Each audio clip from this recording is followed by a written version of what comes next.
Chapter 1. As the sun rose from the east, a rooster crowed, heralding the beginning of a new day in the farm. Every family woke up from their sleep.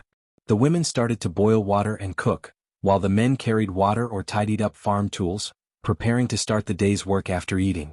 This was a village under the jurisdiction of Lianqing in Jin country. There were about 300 to 400 people in the village, all of whom had one surname and belonged to one clan. Therefore, this village was named Mo's village after their surname. On the east side of the village there were several houses scattered around. Among them, a brick house with a single-door courtyard was very conspicuous among these mud houses. It was conspicuous because the materials used to build it were obviously much better than those of the other houses. The roof tiles were thick and the bricks on the walls were neat. At first glance, one could tell it wasn't built with the local method.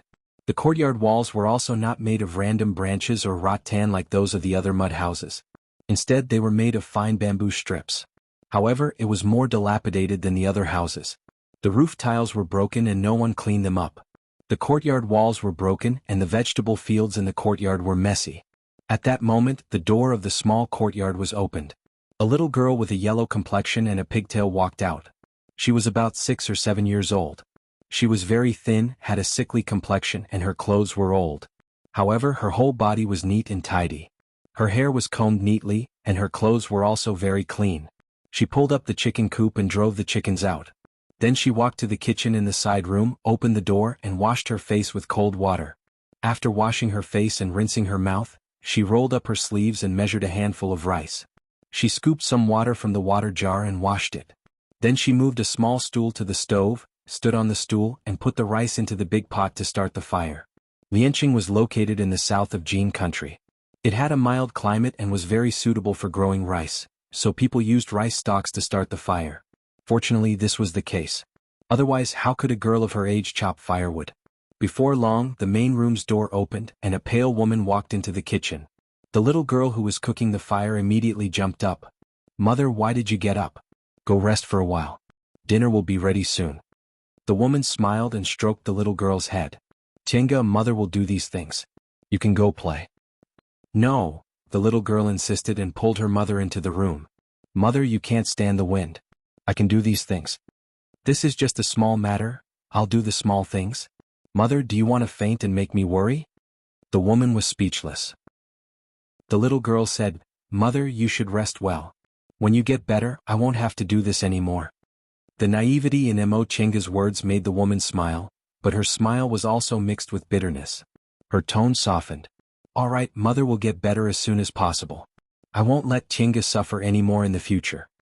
Red light shone from the east, and the porridge began to emit the fragrance of rice.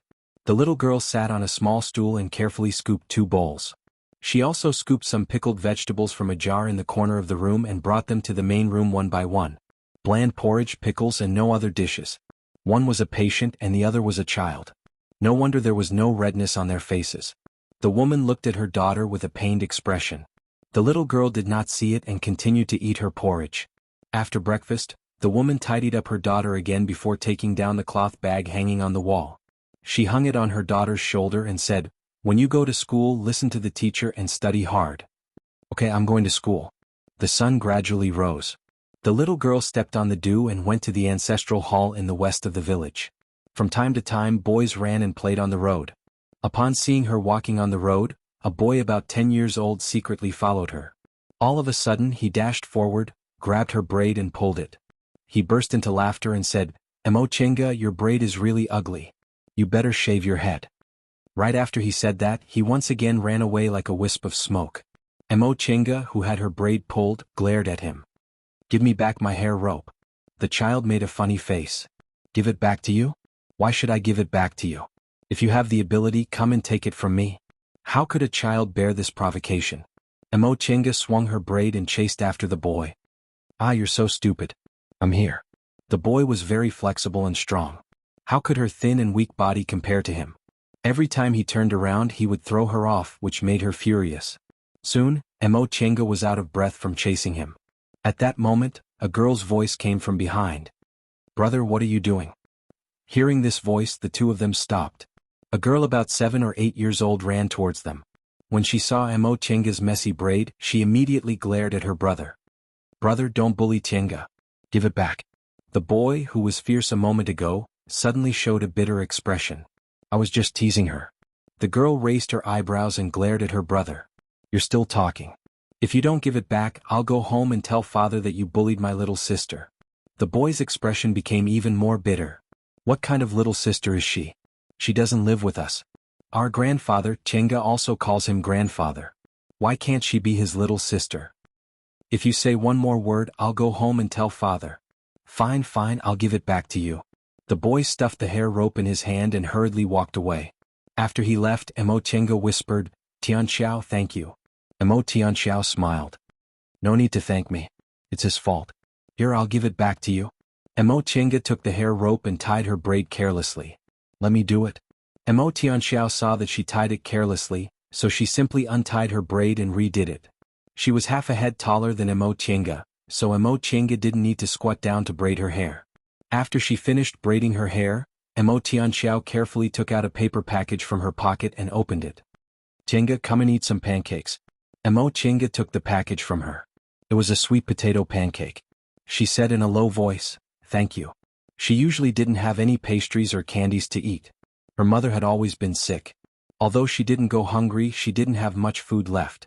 She only got some candies when her grandfather bought them during the New Year or other festivals. Tianxiao and her older brother, Tianjun, were her uncle's children.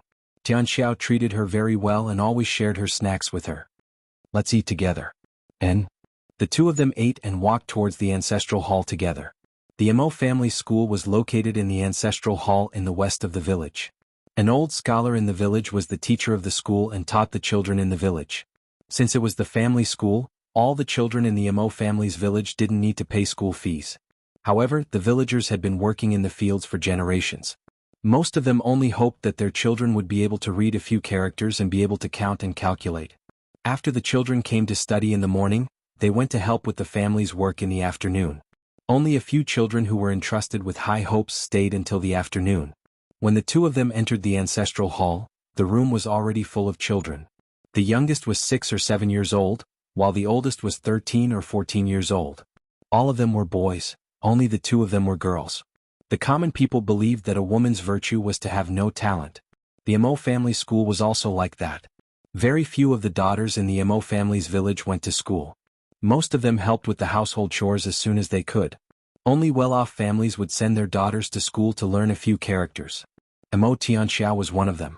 She was the direct descendant of the Mo family's patriarch. Because she was the eldest granddaughter and had the same mother as the eldest grandson, her family thought highly of her. Not only did they give her the same name as her brother, but they also sent her to school. Mo Tianxiao and Mo Chenga were the only two people in their generation who were named according to seniority. However, Mo Chenga's situation was different. Mo Chenga's mother was originally the fourth daughter of the patriarch's family. Now people called her the fourth lady. She wasn't the daughter of the patriarch's wife. Instead, the patriarch gave birth to her when he was young. Because of that, the family treated her very coldly. Moreover, she was sick in the womb and suffered from minor illnesses all year round, so she was treated coldly. 10 years ago, a scholar came to the village and lived there. He saw her several times and for some reason he asked the patriarch to marry her. Although the patriarch didn't like this daughter, he was afraid the scholar had bad intentions, so he asked the scholar to marry into the family and stay in the village. Unexpectedly, the scholar didn't object. Soon the two of them got married and lived in the village. Unfortunately, in the 3rd year the scholar had to go on a long journey and never came back. Because her father never came back, she was the only child. Mo Chenga not only had the surname Mo, but her name also followed her seniority. She had always been raised as a boy. While the classroom was in a mess, a cough came from inside the classroom. The children in the classroom immediately quieted down. A dignified old master with half of his hair and beard walked out. Seeing that all the students were sitting obediently and no one was making noise, the old master nodded with satisfaction. He took a book from the table and said, "Have you memorized the first paragraph of yesterday's rules for disciples?" The classroom became even quieter. These children only wanted to learn how to read. How could they study seriously? It would be good if they could learn half of the 10 words they were taught. The old master frowned and called out, "Mo Tianjun, you recite it." Mo Tianjun hastily stood up, but his face was wrinkled. He didn't have the arrogance and complacency he had when he bullied Mo Chenga a moment ago. He began to recite while stammering, "When your parents call, you must not delay. When your parents order, you must not be lazy. When your parents teach, you must listen respectfully. When your parents blame, you must obey. The old master nodded. That's right. Continue. Warm in winter, cool in summer. Calm in the morning, calm in the evening. When you go out, you must. At this point he scratched his ears and cheeks for a while, but he couldn't recite it no matter how hard he tried. He secretly raised his head to look at the old master's face, but when he saw the old master's solemn expression, he hastily lowered his head again. The old master snorted and said, "What did you do last night? Why did you recite so little?" Mo Tianjun hummed and didn't dare to answer.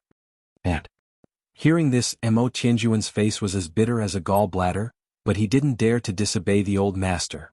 He could only step forward and carefully stretch out his left hand. The old master's skinny hand held the ruler and patted Mo Tianjun's palm. Mo Tianjun was startled, but he simply spread out his hand and turned his head away. He raised the ruler high and heavily hit Mo Tianjun's palm. All the children in the classroom didn't dare to make a sound, afraid that they would be the next one. After 5 hits, Mo Tianjun's palm was already red. The old master put away the ruler and said, "Next, Mo Tianwei." Yes. Another child stood up and began to recite. When your parents call, you must not delay. When your parents order, you must not be lazy. When your parents teach, you must obey respectfully. When your parents are responsible, you must obey. The child stumbled and finally finished reciting. The old master finally relaxed his brows. Go back and memorize it. Next. Feeling Tianxiao moving around, Mo Tiange asked in a low voice, "Tianxiao, what's wrong?" Mo Tianxiao's face was bitter and she also replied in a low voice, "I'm also not familiar with it. I don't know if I can recite it later." "Hurry up and memorize it now. It's not too late." "You're right." Mo Tianxiao quickly opened the book and recited in her heart. Mo Tiange. Mo Tiange hurriedly stood up. "Yes, old master." She thought for a moment and began to recite, "When your parents call, you must not delay. When your parents order, you must not be lazy. When your parents teach, you must obey respectfully. When your parents are responsible, you must obey respectfully. When winter is warm, summer is cold. When morning is clear, dusk is calm. When you go out, you must report. When you live, you must not change. After mourning for 3 years, you often weep with sorrow. When you live, you must eat and drink. When you mourn, you must be sincere. When you serve the dead, you must serve the living." A slight smile appeared on the old master's face. "Good, you've memorized it well. Today you can start reading. When you live, you must be younger." "Yes, old master." She breathed a sigh of relief and opened the book to read the next paragraph. Although the children of the Mo family didn't care whether they studied well or badly, the old master had the temperament of a scholar and was very strict with his studies. It wasn't easy to get his praise. Chapter 2. At noon, Mo Tiange went back to the ancestral hall to make lunch.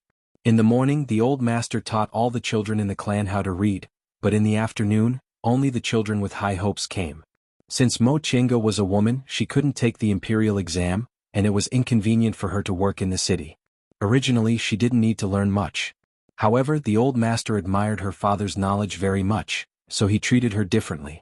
In addition, her mother also thought that since her father was knowledgeable, she should also study more instead of being like an ordinary village girl, wasting her time on domestic trifles. The afternoon lessons were much more casual than the morning lessons. The 5 or 6 children were either reading or practicing calligraphy by themselves or being taught by the old master alone. Mo Tiange came in, saluted the old master, and then entered the library. The Mo family wasn't a big family. The ancestral hall only had a main hall, a courtyard, and east and west wing rooms. The main hall enshrined the spirits of the ancestors. The backyard was a place for drinking wine in the ancestral hall during the new year. The front half of the east wing was changed into a school, the back half was a library, and several lonely old people lived in the west wing. Usually they were responsible for guarding the ancestral hall. The library wasn't big. There were 6 bookshelves against the wall, and there were thousands of books passed down through the generations of the Mo family. Mo Tiange pulled a stool to the east. The books on this bookshelf were all travel notes. They were written in common words and had many pictures, which were suitable for children who had just started school like her. The old master didn't say anything about her liking to read these miscellaneous books. As a woman, it didn't matter what books she read since she couldn't take the imperial exam. Emo Chinga picked a book, found a dictionary of the Great Gene and put it on the side. Then she sat by the window and started reading. This book was called Brief Notes on the Celestial Pole. It was said that the world was so big that there were countless lands and oceans. The one they lived in was called the Celestial Pole. The Celestial Pole was so big that it included Gene and a dozen other countries, big and small. There was a vast forest in the northeast, a desert in the west, a glacier in the north, and a continuous mountain range in the south. This book recorded the strange people and stories of the Celestial Pole. According to legend, there was a mountain range at the southern end of the Celestial Pole called Kunwu. From east to west, Kunwu stretched for thousands of miles. Since ancient times, no one had been able to pass through it. Mortals who were not far from the mountain range could occasionally see the purple clouds in the mountains, flickering with 5 colors. If they went into the mountains to search, they would be lost in the clouds. Only by turning back could they find the way out. Gradually, people began to say that this mountain was an immortal mountain, and that only immortals could enter. The immortals who lived on Kunwu Mountain absorbed dew in the morning and devoured the essence of the moon at night. They could go up to the heavens and go down to the earth. They were omnipotent. If they found someone with spiritual roots in the mortal world, they would bring them back to the celestial mountain to cultivate. Once they succeeded, they would become immortals. Once they became immortals, they could summon clouds and rain with a flip of their hands. They could travel thousands of miles on clouds, move mountains and drain seas, fly up into the sky and dive into the ground. They could also maintain a youthful appearance and live forever. There was no one in this world who did not wish to enter the celestial mountain and refine the celestial bone.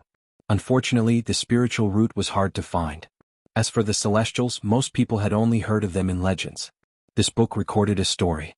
In ancient times, there was a monarch of the state of Chu who was passionate about the Tao and wanted to cultivate to become an immortal. He summoned all the Taoists in the world to the capital and found a person with profound Tao to be his teacher. Just as the Taoists of the state of Chu were competing in the Tao, a beggar covered in dirt walked into the Tao field and said, "You all are not fit to carry my shoes." The Taoists were furious, but the beggar laughed heartily. He raised his finger, and a deep pool suddenly appeared in the center of the Tao platform. With another wave of his hand, the deep pool disappeared and a great fire ignited. Everyone present was shocked.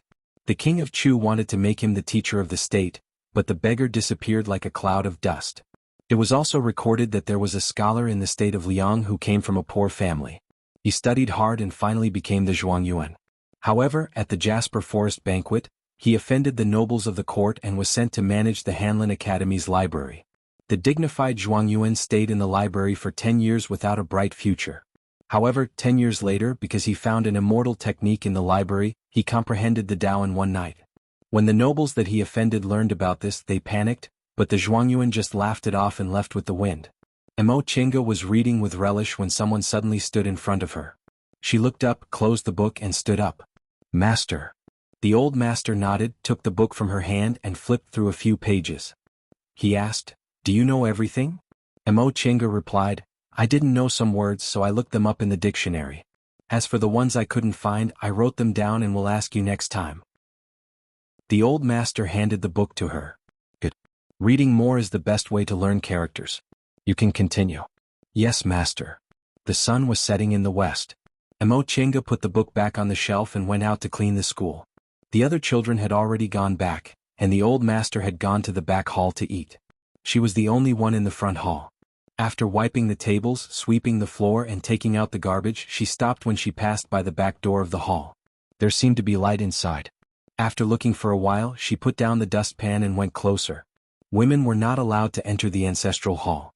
Even if they were married, the husband must enter the ancestral hall first. Therefore, Emo Chinga had never entered the hall with the memorial tablets. At this time the door of the hall was closed. The hazy light seemed to be light, but it also seemed like smoke. She couldn't see clearly. She looked around and found no one was around. After hesitating for a while, she couldn't help but put the dustpan aside and sneak in. The hall was very high and the door was closed. The whole room was dark except for the faint light coming through the window lattice and the light from the back door. She cautiously approached and found that the light seemed to come from the memorial tablets at the top. Rows of memorial tablets were placed in the hall. There were about 40 to 50 of them, and even the walls on both sides were filled with them. Looked very scary. Emo Chinga somewhat flinched, but as soon as she came in, the light became even brighter. She couldn't control her curiosity. She looked up and found that there was only one memorial tablet on the top floor. The memorial tablet was white and looked like jade. There was a white jade statue of a Lord of Tao in her grandfather's house. But this memorial tablet was even whiter, and there seemed to be white mist like white gas floating above it. Mo Chenga looked around, then moved a chair from the corner and put it next to the memorial tablet. She stepped on it and found that it was just high enough. She carefully reached out to grab the memorial tablet. She was short, so she almost had to lean half of her body on the table to get the memorial tablet. It was a bit cold. The white gas permeated her hand so she could see it clearly.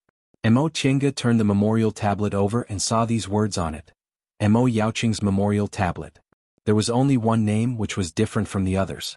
The white gas became thicker and thicker, even starting to submerge her body. She stared at the memorial tablet and found that the white light was also getting brighter. The light was originally white, but it gradually became bright. She couldn't help but widen her eyes when she witnessed such a magical thing. The light suddenly flashed and entered the space between her eyebrows. She jumped in fright and her eyes suddenly lost focus. Then she slowly closed her eyes and fell from the chair. Chapter 3. In the endless darkness, her body seemed to be bobbing up and down in the water. No matter how hard she tried, she couldn't catch anything. She was so scared. She wanted to call her mother, but she couldn't. All of a sudden her body stopped. A light appeared in front of her, so she looked around hastily. There was nothing, not even walls. It was empty except for this light that came from nowhere. She heard a faint sigh that made her hair stand on end. She was startled. "Oh, who's here?" The voice stopped for a while and said, "After so many years, a descendant finally triggered the restriction. The art of Sunu finally has a successor." The voice was neither near nor far. It seemed to be echoing in the air, but she couldn't find its source. She looked around, but she only heard a chuckle. "Silly child, you can't find me. I'm just a divine sense sealed in this restriction." The voice was fleeting, gentle, and beautiful. It was actually a very pleasant female voice. Mo Chenga stared at this space with fear and said in a trembling voice, Who are you?" "Me." The female voice sighed faintly. "I'm your ancestor. My name is Mo Yaoqing." What divine sense? Mo Chenga didn't understand the first part, but she understood the second part. Mo Yaoqing was the name on the memorial tablet she saw. She was the ancestor of the Mo family. Wasn't that a ghost? This thought scared her. After a long time she asked in a trembling voice, You're a ghost?" She once heard from the adults in the village that when people died, they would become ghosts. "Ghost? Ehe."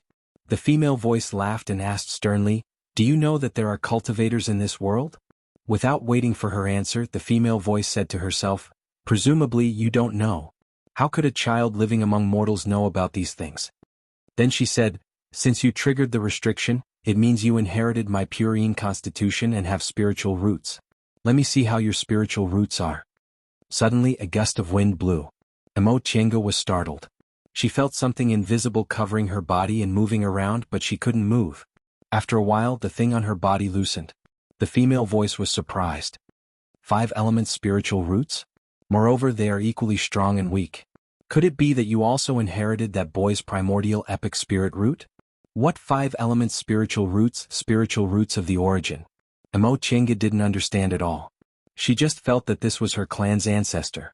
It didn't seem to have any malice towards her, so it wasn't an evil spirit, right? The voice sighed faintly again. "I didn't expect that a child would inherit our aptitudes at the same time. This is truly the will of the heavens. Unfortunately, I don't know if that kid is dead or not, and his primordial chaos cultivation technique isn't in my hands, so I can't pass it on to my descendants.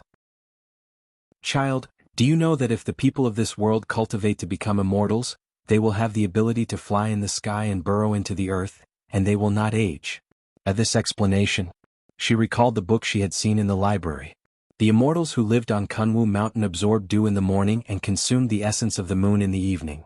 They could go up to the heavens and enter the earth. They were omnipotent. You mean the immortals on Kunwu Mountain?" "Oh." The voice sounded surprised. "You've heard of it before?" This ancestor's ghost seemed to be very kind to her, so she became a bit bolder. "I read a book in school. It said there are immortals on Kunwu Mountain. They're omnipotent and can even live forever." The female voice laughed again. "People exaggerate, but it's not far from the truth. If you can achieve the great Tao, you're indeed omnipotent and can live forever. However, nowadays there aren't many people who can cultivate to the nascent soul realm. Even with my aptitude, I had to rack my brains and obtain fated chances to advance to the nascent soul realm. Unfortunately, I wasted 1,000 years after I advanced to the nascent soul realm, and in the end I didn't advance to the deification realm. I could only die in meditation and seal this strand of divine sense in a jade tablet, waiting for my descendants to trigger the restriction and pass on this cultivation technique. Seeing that Mo Tienga was confused, the ghost stopped talking and asked her again, "Child, do you want to be like those immortals, omnipotent and able to fly in the sky and burrow into the earth?" Mo Tienga blinked. "Does that mean I can cure my mother's illness and also find my father?" "And?" The female voice was puzzled. "What happened to your mother? Where's your father?" Mo Tienga lowered her head and said gloomily, "My mother has always been sick, but she can't be cured. The doctor said she was born with this. Originally, she wouldn't be able to live past the age of 20. Being able to live until now is already very good. My father passed away before I was born. Mother said he had something to do and would come to pick us up later, but he hasn't come."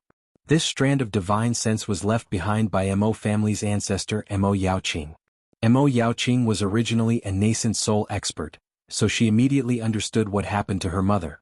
Thinking that this person must also be her descendant, she couldn't help but feel sad. A purine body is both a fated chance and a disaster. Your mother must have inherited my purine body. Unfortunately, she didn't have spiritual roots, so she was destined not to live long. Don't be sad. She didn't understand what a purine body was. Hearing this ancestor's ghost say her mother couldn't be saved, although she already knew it, her mood still became gloomy. "No matter what, my mother can't be saved. This isn't omnipotent at all." The female voice choked on her words. For a moment she couldn't say anything. After a while she said, "But if you learn the law of immortality, you can go look for your father. Isn't that good?" She had never seen her father. In fact, she really wanted to see what her father looked like, but she was afraid of hurting her mother's heart, so she never asked. Without waiting for her to answer, the female voice seemed to realize something and said sternly, "I'm just a strand of divine sense. Since the restriction has been lifted, I can't exist for too long. Child, listen to me. You'll understand these things when you grow up. Several thousand years ago, I was a cultivator from Yunzhong. Yunzhong is what the celestial pole called Shannon. After crossing Kunwa Mountain and the South Sea, I arrived at Yunzhong. When I was a child, I was discovered to have spiritual roots and a purine body, so I entered the Righteous Path's Danxia sect. With my double spiritual roots and purine body, my cultivation progress wasn't the slightest bit inferior to cultivators with single spiritual roots. When I was 100 years old, I already formed my gold core. I thought my cultivation was successful and my future was limitless. However, I didn't know that the nascent soul martial uncle in the sect had already taken a fancy to my constitution when I entered the sect. He decided to wait until I formed my gold core to perform dual cultivation with his blood-related junior. Mo Tienga didn't understand what the female voice was talking about. She only heard the female voice's sigh at first, but later on, it became angry. The female voice stopped for a while. She seemed to have calmed down before she continued to speak. "Later, I suffered untold hardships and escaped from Danxia sect. From then on, I became an individual cultivator. After this incident, I also learned to be cruel and merciless. From then on, whenever a cultivator coveted me, I absorbed all of their power. Because of that, I gradually gained a nickname, which Jinling. After I formed my nascent soul, I wandered around and arrived in the celestial pole. Unfortunately, I was trapped in the middle stage of the nascent soul realm for my entire life. I had no choice but to pass away while sitting cross-legged and seal this strand of divine sense in a memorial tablet, waiting for future generations to have a chance to break through the restriction and pass on the art of Sunu. The art of Sunu is a hidden cultivation technique of my former sect, Danxia sect. Only female cultivators with a purine constitution can practice it. It's said that this cultivation technique even has a chapter for those after the deification realm. Unfortunately, I only have a cultivation technique for those up to the nascent soul realm. If your cultivation is successful in the future, you can go to Yunzhong to look for the rest of it. However, with your spiritual roots, if you can't obtain your other ancestors' cultivation technique, I'm afraid it'll be very difficult for you to reach the nascent soul realm with your cultivation speed. Spiritual roots of the origin without a specific cultivation technique are nothing but trash spiritual roots. Before passing on the cultivation technique, I'll first tell you some common knowledge about cultivation. The so-called cultivation is when mortals with spiritual roots absorb the spiritual aura of heaven and earth. The spiritual aura circulates in their meridians and is stored in their dantian, allowing them to possess magic power. The process of cultivation requires them to cleanse their muscles and marrow, allowing their bodies to expel the filth of the secular world and infinitely approach the standard of a high immortal. Once you cultivate to the extreme, you can become an immortal. In our world, cultivation can only reach the deification realm at most. As for how to break through to the deification realm, no one knows. If you reach the nascent soul realm one day, your knowledge won't be any less than mine. Therefore, I'll first tell you the basic knowledge of cultivation. As for the rest, you'll naturally learn about it when your cultivation is successful. The world we live in is the mortal world, also known as the human world. Our cultivation realms can be divided into 5 major realms. Absorbing spiritual aura into the body and storing it in the dantian is the first stage of cultivation, called aura refining. When the spiritual aura in the dantian reaches a certain level, it will change and be compressed into spiritual liquid. This is the second stage, foundation building. After foundation building, you continue to absorb spiritual aura. When you have enough spiritual liquid, you can continue to compress it and form a golden core. This is the third stage, core formation. When you reach the peak of core formation, the spiritual aura in your body will reach its limit and you won't be able to continue cultivating. Only when your primordial spirit and golden core merge into one and form a nascent soul can you advance a step further. This is called nascent soul. There aren't many people in the mortal world who can cultivate to the nascent soul realm. Nascent soul cultivators have the ability to move mountains and drain the seas. They can be considered immortals on the land. The next stage is called deification. It's when you cultivate your primordial spirit to its limit and temper it to the point where it can't be harmed unless it's a magic weapon from the upper realm. This stage has existed since ancient times, but it's as rare as phoenix feathers and unicorn horns. Even I have been trapped in the nascent soul realm my whole life, unable to advance a step further. His voice was filled with melancholy. Even though Mo Chenga didn't really understand what he meant, she could feel the desolation in his tone. In the future, if you abandon your life in the secular world and step into the cultivation world, you must remember that the difference between the early and late stages of the same realm is huge, not to mention the difference between these major realms. You mustn't provoke people whose cultivation level is higher than yours. The path of cultivation is really dangerous. Although they're afraid of the inner demons brought about by karma and don't dare to kill in vain, if there's enough profit to drive them, they can do anything. Besides, you have a purine constitution. You should know that a female cultivator with a purine constitution is hard to find even in 1,000 years. For male cultivators, dual cultivation has many benefits. Once a female cultivator appears, she'll definitely attract many male cultivators to fight over her. In the past, I didn't even know how much effort I put in to ensure my own safety. At this point, the female voice sighed, seeming to have become a lot weaker. I'm going to disappear soon, so I'll pass on my cultivation technique to you. Unfortunately, I can't give you the things I had in the past. Only when your cultivation level is high enough will you be able to possess the corresponding wealth. Once you've mastered your cultivation technique, you can go look for the things I accumulated in the past. Mo Chenga was confused, but right at this moment she suddenly felt a pain in her head. In an instant, a lot of things drilled into her brain. Remember, female cultivators with purine constitution are the human furnaces that male cultivators yearn for even in their dreams. If you can't conceal your constitution, you must never step into the cultivation world. Chapter 4. Chenga Chenga. Mo Chenga heard her mother crying. She opened her eyes in a daze. Chenga. The Mo family's fourth lady cried tears of joy. You're finally awake. Her eyes slowly focused and she called out blankly, Mother. Mother is here. Do you feel uncomfortable? Tell Mother quickly. She looked confused and touched her belly. I'm so hungry. The fourth lady was stunned for a moment. Then she smiled with tears in her eyes. Child, you rashly ran into the ancestral hall and even fell from the chair. Even the headmaster was frightened by you. But you, as soon as you woke up, you only knew that you were hungry. Mother is going to cook for you. Wait a moment. She nodded. The fourth lady hurriedly went to the kitchen, but when she stepped out of the door, her vision suddenly blurred. She hastily supported herself against the wall, and it took a long time for her pale face to recover. Mo Chenga stood up and looked around. Nothing had changed. She couldn't help but hold her chin and say to herself, was it a dream? As soon as she thought about it, many strange words and gestures suddenly appeared in her mind, frightening her. Those words were very strange and completely different from what she had learned, but she didn't know why, but she instinctively recognized them. Is it true? She slowly recalled everything in her dream.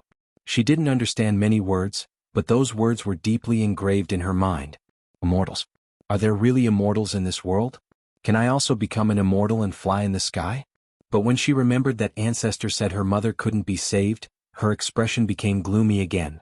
Footsteps came from outside the house. Someone entered the courtyard. Fourth lady, are you cooking?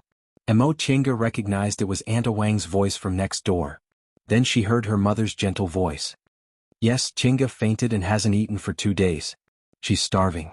Aunt Wang said with a smile. Child woke up? That's good. We don't have anything valuable in our house. These eggs and fruits are for Chenga to nourish her body. Ah, you look so pale. Come, sit down and rest for a while. I'll do it. How can I do that? Sister-in-law always gives us her own eggs. How can we trouble you? That's nothing. Cooking a few side dishes is a small matter. Your family has helped us a lot in the past. Back then, when my husband rolled down the mountain, it was thanks to fourth son-in-law's help that he didn't become a cripple. You don't have to be so polite. Mo Chenga knew the fourth son-in-law was talking about her father. She had heard bits and pieces that her father was not only knowledgeable, but he also had medical skills. Although he looked like a scholar, his strength was greater than others. Uncle Wang said it was because he knew Kung Fu. In the few years that her father had lived in the village, the villagers didn't need to look for outsiders to see a doctor.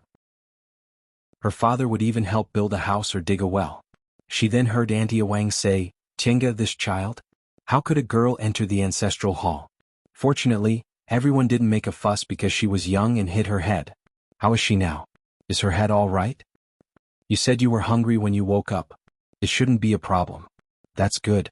But in that case, how are you going to take care of Chenga with your body? Did your family ask you to go back? Her mother didn't say anything. Chenga didn't need to think to know that she didn't. Her grandmother didn't like her mother and she didn't like her either. Her uncles weren't close to her mother, and her grandfather was also very cold to them. In that family, aside from Tianxiao who was good to her, the others didn't like her. Auntie Wang was right. Her mother was so sick, so how could she take care of her? She had to get better and take care of her mother. She braced herself and jumped out of bed, but her head was dizzy again. Many things were flying around in her head. She knew it was something left behind by the ancestor who talked to her. It was something called the art of Sunu. She didn't really understand it, but she seemed to know what to do. The door was pushed open. The fourth lady and Auntie Wang walked in with their respective dishes. Upon seeing her, Auntie Wang smiled. Chenga, you can get out of bed now. How are you? Does your head hurt? Mo Chenga shook her head. I'm fine, Auntie Wang. That's good. Come and eat. You haven't eaten for 2 days. You must be starving, right? Mo Chenga nodded. She turned around and saw her mother putting the dishes on the table. She said, Chenga, come and eat. Seeing her mother's pale face, Mo Chenga was a bit worried. Mother, what's wrong? Are you feeling unwell? The fourth lady shook her head and smiled reassuringly. Don't worry. I just didn't rest well. I'll be fine after a while.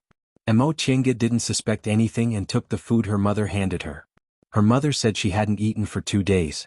She didn't feel anything just now, but now that she smelled the food, she realized she was really hungry. Seeing her wolfing down the food, the fourth lady and Auntie Wang couldn't help but smile at each other. Slow down. No one's fighting with you. Be careful or you'll choke. Now that she had something in her stomach, Mo Chenga slowed down. She raised her head and said, Mother's cooking is delicious. Auntie Wang's fried green beans are also fragrant. Her words made the two adults laugh. Auntie Wang chatted for a while before she finally left.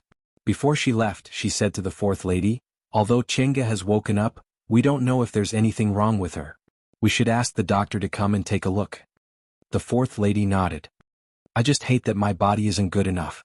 I'll have to trouble Brother Wang to call another doctor. What are you talking about? A close neighbor is better than a distant relative. We should help each other. In the afternoon, I'll ask my husband to go to town. You can rest at home. I'll go back now. Yes. Take care, sister-in-law. Right after seeing off Auntie Wang, the fourth lady found her little niece had come. Tianxiao, why are you here? Mo Tianxiao answered timidly, Fourth aunt, how's Chenga? I came to see her.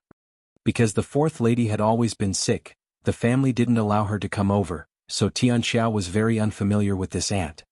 Chenga woke up. You're really considerate. Come in and sit. And? Seeing Emo Tianxiao coming in after her mother, Chenga jumped up. Tianxiao. Chenga, eat your food. The fourth lady looked at her reproachfully, then said to Emo Tianxiao with a smile, Tianxiao, sit for a while. I'll make you a bowl of noodles. Do you want to eat long noodles or dragon whisker noodles? Emo Tianxiao shook her head immediately. Fourth aunt, there's no need. I already ate. Her family said she couldn't eat at her fourth aunt's house. Although she didn't take it seriously, she couldn't be too casual when she was a guest. The fourth lady didn't force her. She went to the kitchen to pick up some fruits Auntie Wang gave her, washed them and brought them over. Eat some plums. These are freshly picked fresh plums from Auntie Wang next door. Emo Tianxiao immediately thanked her. Thank you, fourth aunt. Seeing her being so polite, the fourth lady praised her a few more times before entering the inner room to let the two children talk. Chenga, how did you fall in the ancestral hall? I heard my father said you even broke the memorial tablets of the ancestors. Emo Chenga was about to tell her what she saw, but she hesitated. I wasn't careful. Grandpa was very angry when he heard about it. He said it was disrespectful to the ancestors. A girl entered the ancestral hall and broke the memorial tablets of the ancestors. Grandpa wanted to punish you, but other grandpa said you were still young and insensible, so there was no need to punish you. Grandpa didn't get angry anymore. Hearing that she made Grandpa angry, Emo Chenga lowered her head and ate. She was very afraid of Grandpa because Grandpa didn't like her mother or her. But it's all right now. Where did you hit yourself? Does it still hurt? My head still hurts a little, but I'm fine. Thinking of the memorial tablets she broke, she felt a bit confused. Tianxiao, why can't girls enter the ancestral hall? The ancestor on the top is obviously a girl, right? Huh. How did you know? I saw the name. It should be a girl's name. Originally, she would tell Tianxiao anything, but she didn't know why, but she felt it was better not to tell others about such an inconceivable thing. Especially since that person said her mother couldn't be saved, she didn't want her mother to know. I also don't know. I'll go back and ask Grandpa. Forget it. Don't ask, otherwise Grandpa will get angry again. Emo Tianxiao thought about it and agreed, so she didn't ask anymore. Instead, she asked her, when will you go to school? I'll go tomorrow. I'm fine now. That's good. I have something fun. I'll bring it to the school tomorrow. Okay. In the afternoon, Uncle Wang went to town to invite a doctor. Seeing that Emo Chenga was alive and kicking, he took her pulse and said she didn't need to take any medicine. The fourth lady finally felt relieved. She went to the kitchen and cooked a plate of vegetables and fried tofu with minced meat. She also asked Aunt Wang to buy some pig trotters from the butcher in the village and made a pot of pig trotters soup. Seeing this, Emo Chenga was very hungry. It was rare to see meat at home, let alone so many good dishes. The fourth lady gave Emo Chenga some pig trotters soup and asked her to take it to the next door. The mother and daughter had a good dinner and went to bed to rest. Chapter 5. Emo Chenga slept all the way until early in the morning. She immediately crawled out of bed. After a night's sleep, her head didn't hurt anymore and she felt very energetic. She put on her clothes and got out of bed. She saw that her mother had already woken up and was leaning against the bedside with a needle and thread in her hand. Emo Chenga pushed her. Mother, if you didn't sleep well, go to bed. The fourth lady didn't move. Emo Chenga pushed her hard. Mother. Before she could finish her sentence, she saw the fourth lady fall from the bedpost and fall headfirst onto the bed. Emo Chenga was startled and hastily rushed to her. The fourth lady's eyes were closed and her face was frighteningly pale. Emo Chenga finally saw that there was blood on the corner of her mouth and her clothes were dyed red. Mother. Emo Chenga panicked. She jumped up and ran madly outside. Just as she ran out of the small courtyard, she bumped into Aunt Wang, who had just walked out of the courtyard. Ouch. Before Aunt Wang could ask what happened, she heard Emo Chenga crying and shouting, Aunt Wang, my mother fainted and vomited blood. What should I do? What should I do? Aunt Wang was also startled by what she said. She hastily said, Chenga, don't worry. Let Aunt take a look at her. She followed Emo Chenga back to her room and saw the fourth lady lying on the bed with blood flowing on the quilt. She hastily said, ask your Uncle Wang to call a doctor. Emo Chenga wiped her face and ran next door to call Uncle Wang, who was eating. Hearing that her mother fainted, Uncle Wang pushed his bowl away and hurried to town.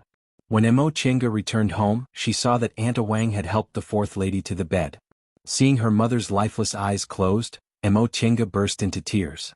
Aunt Awang hugged her for a long time to comfort her. 2 hours later, Uncle Awang came in with a doctor. Mo Chinga looked at him anxiously, her tears falling incessantly. A moment later the doctor stood up and shook his head. This lady was born weak and exhausted. This time her heart disease is acting up. I'm afraid she won't be able to live past tonight. Please send her home. Finished speaking, he didn't ask for the consultation fee, picked up his medicine box and left. Aunt Awang had long known that the fourth lady wouldn't be able to hold on for much longer. She sighed and called Uncle Awang, "Go to the chief's house and report the news." Uncle Awang sighed, shook his head and went out. Aunt Awang stared at the unconscious fourth lady, then at Mo Chinga, who was crying for her mother on the side. She sighed and said, "Poor child. She's going to lose her mother at such a young age." The sky gradually darkened. Mo Chinga no longer had any tears. She sat on the bed in a daze and stared at her mother. During this period of time, Grandpa's uncles and aunts came one after another. In the end, Grandpa and Grandma also came. After seeing the situation, they went out to make arrangements. Her tears dried up, but her mother did not wake up. She knew what the doctor meant. If she couldn't make it, she would die. Mother said that when you die, you will sleep forever. You will never wake up again. You will be buried in the ground, and in the end you will also become soil. She felt the palm under her hand move and quickly looked over, only to see her mother's eyelids move as if she was about to wake up. "Mother! Mother!" she hastily called. Aunt Awang saw her and hurriedly came over. "Fourth lady?" The fourth lady opened her eyes. When she saw Mo Chinga, tears gushed out of her eyes. However, she didn't have the strength to raise her hand, so she could only stare at her. "Fourth lady," Aunt Awang said in a low voice, "if you have any unfulfilled wishes, just tell me." The fourth lady looked at the deserted room. She understood that even in death, none of her so-called family members cared about her. She looked at Mo Chinga with pity, feeling more and more bitter in her heart. She also lost her mother when she was a child. She never expected that Mo Chinga would suffer the same fate as her. Seeing her trembling lips, Aunt Awang hastily moved closer. She only vaguely heard the two words Chinga, and asked, "Fourth lady, you're worried about Chinga, aren't you?" She nodded with tears in her eyes. "Rest assured. I'll take care of her for you." She then moved her gaze away and stared fixedly at one place. Aunt Awang followed her gaze and brought back the dressing box. "Fourth lady, are you talking about this?" Seeing that Mo Chinga nodded and wanted to say something, Aunt Awang moved closer to her ear and heard some words. Aunt Awang then opened the box. There were several good pieces of jewelry inside. She knew the fourth lady was very capable in those days, so it wasn't strange for him to have these pieces. She picked them up one by one, watching the fourth lady's expression. When she picked up a glass bead bracelet, she saw the change in the fourth lady's expression and lowered her head to listen to what she said. She then asked, "Is this the fourth lady's?" The fourth lady nodded with difficulty and looked at Mo Chinga, who was crying silently. "Mother! Mother!" Mo Chinga shouted hoarsely. The fourth lady passed out again. That night, the fourth lady was unconscious, but in the end she couldn't hold on. When it was almost dawn, she finally lost her breath. The patriarch of the Mo clan came to check on her but left before she could close her eyes. Several sisters-in-law also came to check on her, but they were waiting to deal with the funeral. Mo Chinga just held her mother's hand tightly. Sometimes she cried, sometimes she was in a daze. Until she could no longer feel her body temperature, she cried until she passed out. 3 days later, the fourth lady was buried. Mo Chinga was always in a daze. Sometimes she was taken care of by Aunt Awang, and sometimes she was accompanied by Mo Tianxiao. After the funeral came back and the mourning hall was cleaned up, the people of the Mo clan began to make arrangements for the fourth lady's funeral. When the fourth lady looked for a son-in-law, she also divided the family like a son. Although she didn't get as much as the other sons, she deliberately built this courtyard and was given more than 10 acres of good farmland. All these years, the mother and daughter lived and took medicine on these acres of farmland.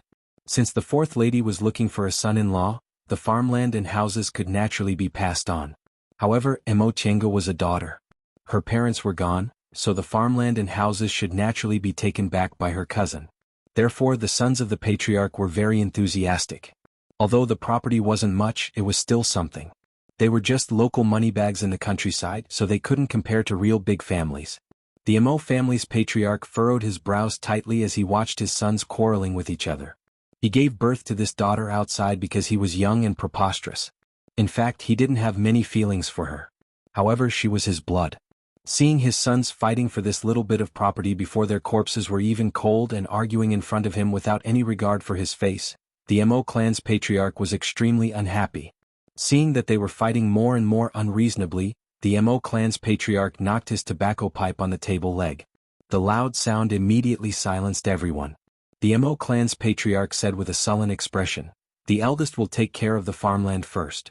Save the grain we harvest every year and return it to her husband when he comes back.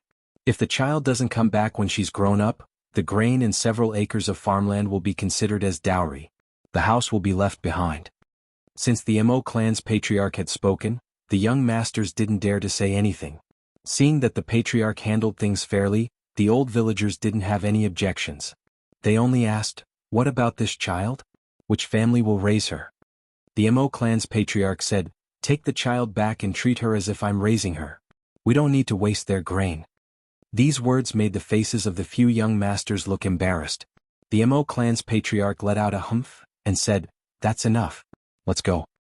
Chinga, since your grandfather said so, Auntie can rest assured that you'll have someone to take care of you in the future," Aunt Wang said while folding Mo Chinga's clothes. Mo Chinga sat on the edge of the bed, pressing the string of beads on her wrist. She lowered her head and didn't say anything. Thinking about how she lost her mother at such a young age, Aunt Wang felt sorry for her. She said softly, "Chinga, your mother wants you to be safe and sound. You have to take good care of yourself. Maybe your father will come back at any time."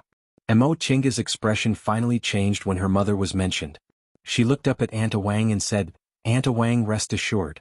I'll be fine. I won't let my mother worry." How was this something a 7-year-old child would say? Aunt Wang felt even more sorry for her. She packed up Mo Chinga's things and said, "Everything's packed. Auntie will take you to your grandfather's house. Don't worry, we'll clean the house every day. I guarantee it'll be clean when your father comes back." Thank you, Aunt Wang. Chapter 6. Mo Chinga lowered her head, enduring the scrutiny of the mean woman sitting on the rattan chair. This was the patriarch's wife, Madame Zheng, Mo Chinga's grandmother in name. However, ever since she was young, she rarely saw her grandmother except for New Year's Day. After a long time, Madame Zheng snorted and said to the servant woman on the side, "Aunt Lin, clean up the room next to the kitchen for her to live in. Take her out to help clean up."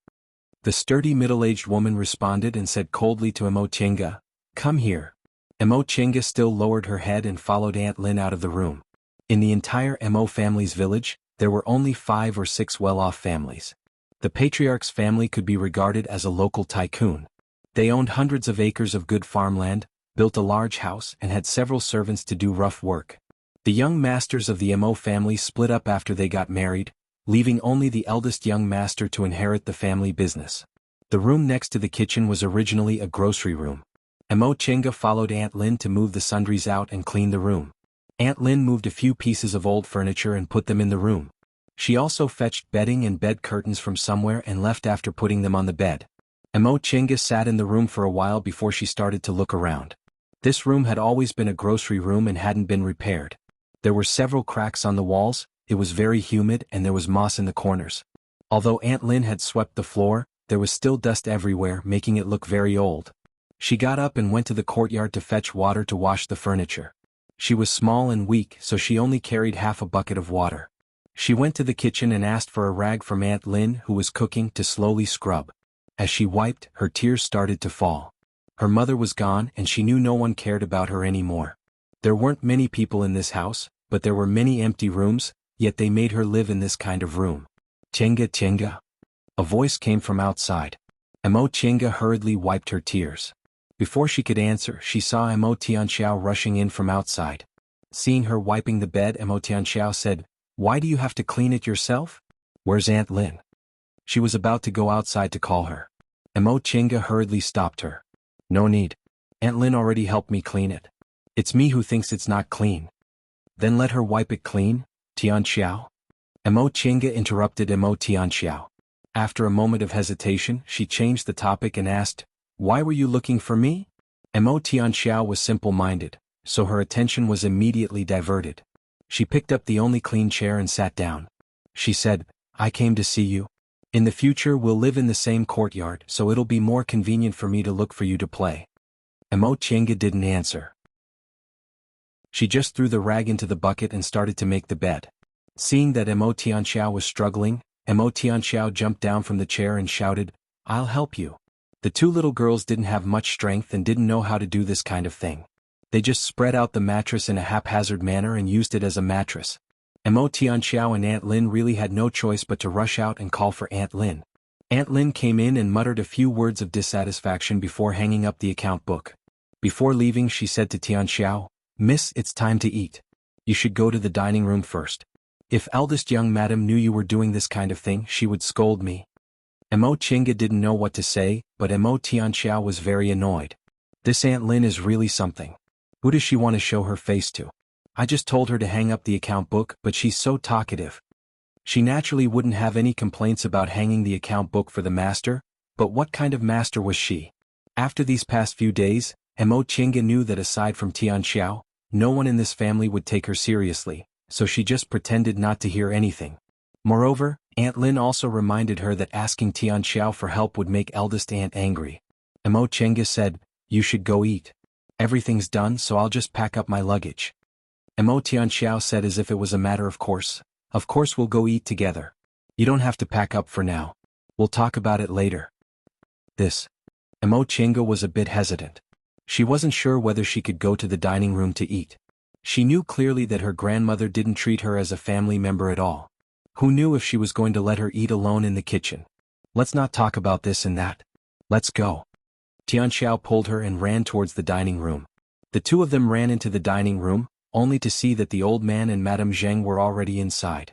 Emo Chinga hastily let go of Tianxiao's hand, lowered her head and stood behind them. Sure enough, Madame Zheng frowned. How can a girl be so impatient? Emo Chinga didn't dare to answer, but Emo Tianxiao made a funny face. "Grandma, I'm hungry." Madame Zheng glared at her and showed half a smile. "That'll do. Quickly sit down." Emo Tianxiao beamed with joy and sat in her seat. When she turned around and saw that Emo Chinga was still standing there, she waved her hand. "Chinga, come here." Emo Chinga didn't move. There originally wasn't a seat for her here. Madame Zheng coldly glanced at her, then said to the side, "Aunt Lin, add a stool." Aunt Lin responded and moved a stool to Tianxiao's side. Emo Chinga heaved a sigh of relief and cautiously sat down. She then called out in a low voice, "Grandpa, Grandma." The old man nodded and continued to rest with his eyes closed. Madame Zheng turned to the side. "Aunt Lin, where are the others?" Emo Chinga already knew this, so she didn't feel disappointed. She just lowered her head and reminded herself not to care about her grandmother's attitude. Aunt Lin said, "The eldest young master will be here soon. The youngest young master already told Uncle He to look for them." Right after she finished speaking, they heard footsteps coming from outside. The eldest young master and the young madam of the Emo family came in with Emo Tianjun. "Grandpa, Grandma." Without waiting for his parents to greet him, Emo Tianjun already shouted and ran between the two old men. He started chatting happily, amusing the two old men so much that they immediately doted on him like a precious darling. Madame Zheng, who always had a cold expression towards Emo Chinga, now had a kind smile on her face. She kissed Emo Tianjun again and again before telling him to sit down and eat. Emo Chinga didn't have time to think. When Emo Tianjun saw her, he immediately widened his eyes and said, "Why are you here? This is my house." Before she could answer, Emo Tianxiao already said, "Chinga will be in our house from now on. Don't bully her or I'll..." She was about to tell her father, but she remembered that her father was here, so she changed her words. "Or I'll make you pay." Emo Tianjun immediately objected. "Hey Emo Tianxiao, I haven't said anything yet, but you already want to make me pay. I'm your older brother, okay? Why are you so intimate with someone else's family?" "What do you mean someone else's family? Chinga is obviously our family. If you don't recognize her, I will. In any case, I've already told you. Just do as you see fit." Emo Tianxiao didn't show weakness at all. Although Tianjun was their family's precious grandson, she was also their precious granddaughter. Although Emo Tianjun was a devil incarnate, he couldn't do anything to his twin sister. Now that he was threatened by her, he saw that the adults didn't intend to do anything, so he could only pretend he didn't hear anything. His expression, however, caused the adults to laugh. Madame Zheng said with a smile, "Let's eat." During this meal, Emo Chinga buried herself in eating. She clearly felt that they were a family. They served food to each other and gossiped, but she couldn't blend in at all. She thought of the small courtyard in the east of the village, the simple dining table, her mother serving her food and listening to her talk about trivial worries. That was her home. Chapter 7. At dawn, Missouri Tienga was awakened by the noise next door. She opened her eyes and stared blankly at the roof for a long time before she remembered this was the ancestral house. The quilt smelled damp. She frowned and got up to put on her clothes. Clothes were easy to wear. She had been wearing clothes since she was 4 years old. She only found it troublesome to braid her hair. No matter how she braided it, she felt it was not as good as her mother's. She tried hard to control her urge to cry. She wiped her eyes, opened the door and went out. In the kitchen next door, Aunt Lin was already making breakfast. Uncle he was chopping firewood in the yard and he did all the rough work in the house. There were also a few servants sweeping the floor and feeding the pigs. Mo Tienga had just finished washing her face when she heard Aunt Lin calling from inside the house. "Hey, come here." She turned her head and looked at Aunt Lin in confusion. Aunt Lin held a shovel in one hand and put the other on her waist. "I'm calling you. Come here and help me light the fire." She glanced around and walked over with her head down. Aunt Lin pushed her to the back of the stove. "Light a big fire outside and a small fire inside." Mo Tienga watched as Aunt Lin turned her head to cut vegetables and ignored her. She bit her lip, sat behind the stove and started to light the fire. Fortunately, breakfast was ready quickly. Aunt Lin boiled a pot of porridge and steamed or fried a few side dishes. She smelled the aroma, and her empty stomach became even hungrier. After breakfast was ready, Aunt Lin saw her coming out of the stove and said, "Go wash your face before eating." Mo Tienga wiped her face and found there was some dust on it. She obediently went to the courtyard to get some water and wiped her face again. She didn't go to the dining room until she felt it was clean. This meal was still the same. She was obviously very hungry but she couldn't eat anything. After eating hastily, she went to school with Mo Tianxiao. On the way, Mo Tianxiao excitedly said something to her, but she didn't hear it. Until Mo Tianxiao pulled her sleeve and asked worriedly, "Tienga, what's wrong?" Mo Tienga regained her composure and just shook her head. Seeing her like this, Mo Tianxiao didn't speak for a while. The two of them walked in silence for a while before Mo Tianxiao hesitantly said, "Tienga, do you miss your mother?" Mo Tienga was stunned, but she lowered her head and didn't deny it. Mo Tianxiao glanced at Mo Tienga then held her hand tightly.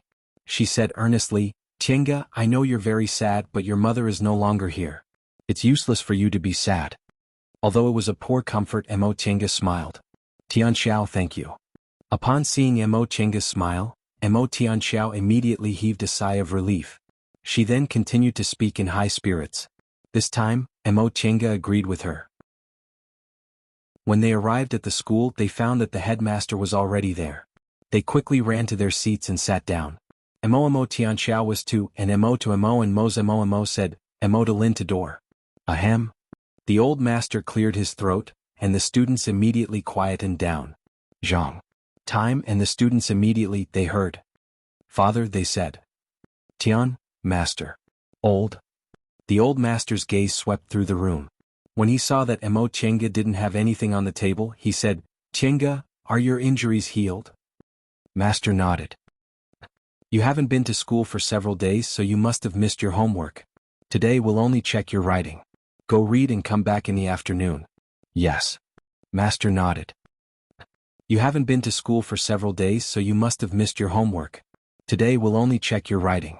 Go read and come back in the afternoon." "Yes." The old master scanned the crowd once more. "Those who pass the copying test may go and read the book." Mo Tienga put away her books, brushes and ink, bowed to the master, and then entered the library. She hadn't been here for several days, but the library was still the same as before. However, she wasn't in the mood to read today. She took a book from the bookshelf on the east side and opened it. It was still the book she hadn't finished reading that day, Brief Notes on the Celestial Pole. She suddenly remembered the dream and the words spoken by the voice that claimed to be the ancestor of the Mo family. With that thought in mind, she opened the book again. This book was obviously written by a mortal. It only had hearsay about the legends of immortals. She stood on the stool and started to flip through the books on the east shelf. She flipped through the books one by one but found nothing special. Suddenly she found a book called Qing Lian's Notes. She opened the book. The preface of this book was self-written. The author called himself Qing Lian. According to the preface, he was originally a scholar in the Jin country. Because he was full of talent and knowledge, he couldn't be put in an important position, so he wandered the world. Unexpectedly, he obtained an immortal fate and began to practice the law of immortality. Unfortunately, he didn't succeed. When he was more than 200 years old, he felt his lifespan was coming to an end, so he wrote this book and passed it on to his descendants. Emo Chenga immediately put the other books back and took this book to the window to read. At the beginning of the book, Qing Lian told her about his origin. Emo Chenga wasn't interested, so she flipped through the book. Later on, Qing Lian began to talk about his encounter with an immortal fate. As it turned out, when he wandered the world, he once went to a place called Tianmu Mountain. The residents nearby said that this mountain was shrouded in clouds and sometimes had colorful lights, so there must be immortals there. Qing Lian went to Tianmu Mountain alone. This mountain was really magical. The sea of clouds was vast and the mountain rocks were strangely shaped. It was easy to get lost in it. When he got lost, he came to a place that seemed to be the immortal's cave of an immortal. There were strange pictures and characters in this immortal's cave. Seeing how magical it was, he copied it down. Later on, when he left the mountain, he unexpectedly comprehended the law of immortality from it. Later on, Qing Lian practiced the law of immortality, so he felt his ears and eyes were sharp, and his mind was smart. Gradually, immortal aura appeared in his body. He could actually hit things from a distance and was invulnerable. At this point, he was already a bit more powerful than the most powerful martial artists in the world.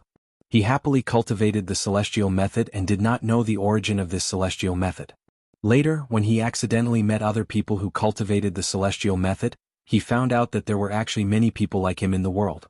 They had their own world called the celestial cultivation world, and people like them were also called cultivators. Emo Chenga recalled that ancestor indeed said the word cultivator. Apparently what this Buddhist Qing Lian said was indeed true. After Qing Lian learned about the cultivation world, he came into contact with other cultivators and slowly learned some common knowledge about cultivation.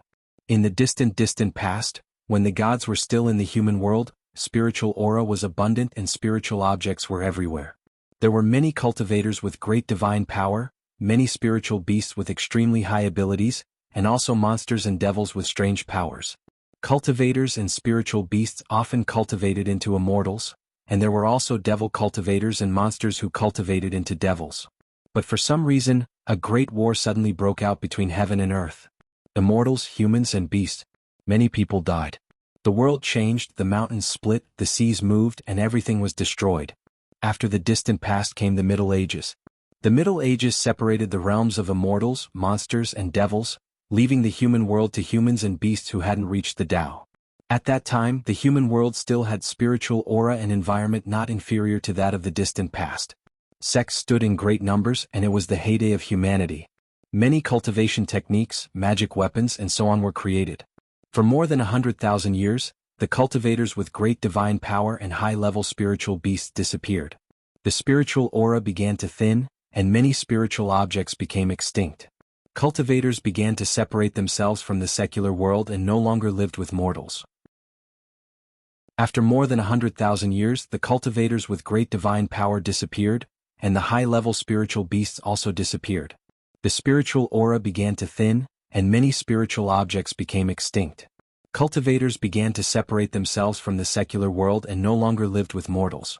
In the current cultivation world, cultivation sects were built in places with abundant spiritual aura, far away from the secular world.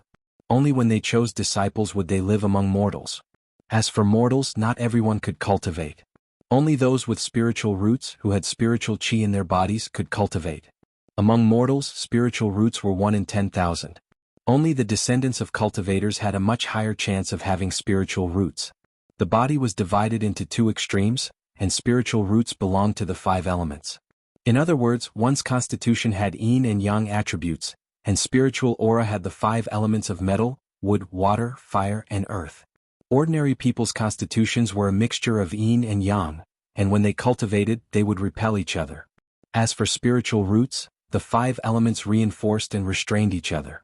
If one had spiritual roots that restrained each other, they would cancel each other out. Therefore, the purer one's constitution was, the better, and the fewer spiritual roots one had, the better. In the cultivation world, most people had 3 or 4 spiritual roots. 3 spiritual roots wouldn't be too slow in cultivation, but they usually wouldn't be able to achieve great things. 4 or 5 spiritual roots were poor spiritual roots.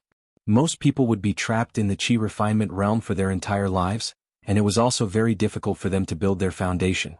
Qing Lian himself had 4 spiritual roots, but he didn't have any fated encounters, so he couldn't build his foundation.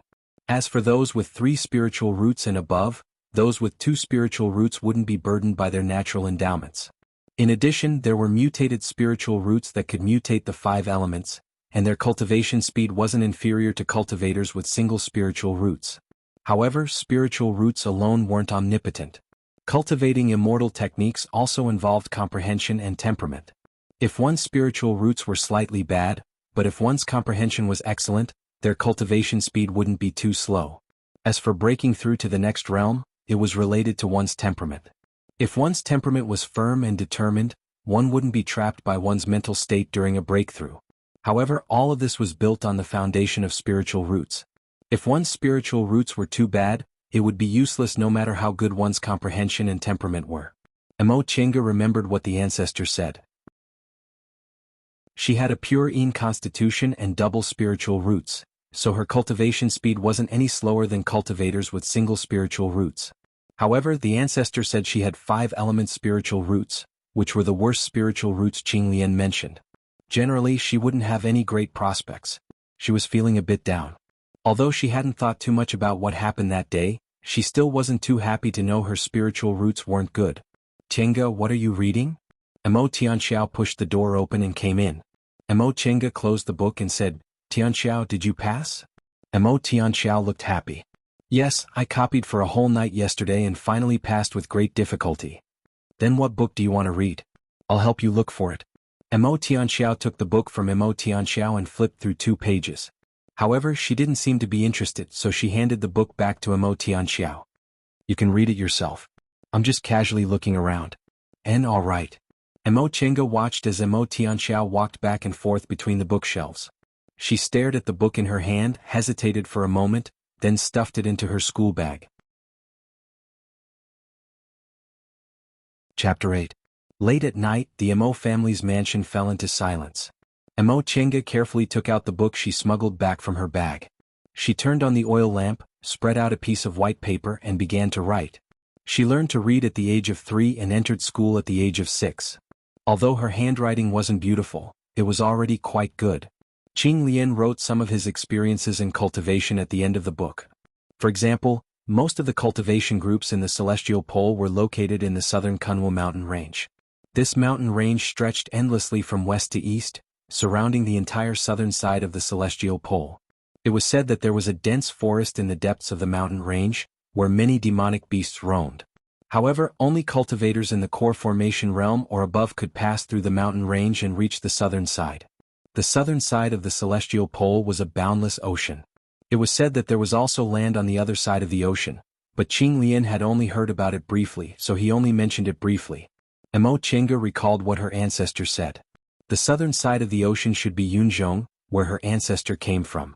Qing Lian also mentioned that because among mortals spiritual roots were 1 in 10,000, and the probability of spiritual roots appearing in the descendants of cultivators was much higher, there were cultivation clans. In so-called cultivation clans, the proportion of cultivators could reach 1 in 1,000 or 1 in 100, and if the descendants were cultivators themselves, the probability of spiritual roots appearing in their descendants could reach 1 in 10.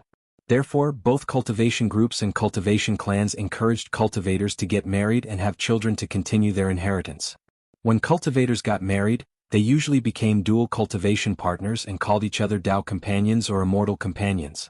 What greatly surprised Qing Lian was that in the immortal cultivation world, the strong were respected. Unless it was someone who was related by blood or a disciple who had just entered the immortal cultivation world, the seniority would not change. Other people were arranged according to their realms. There was no distinction between age or gender.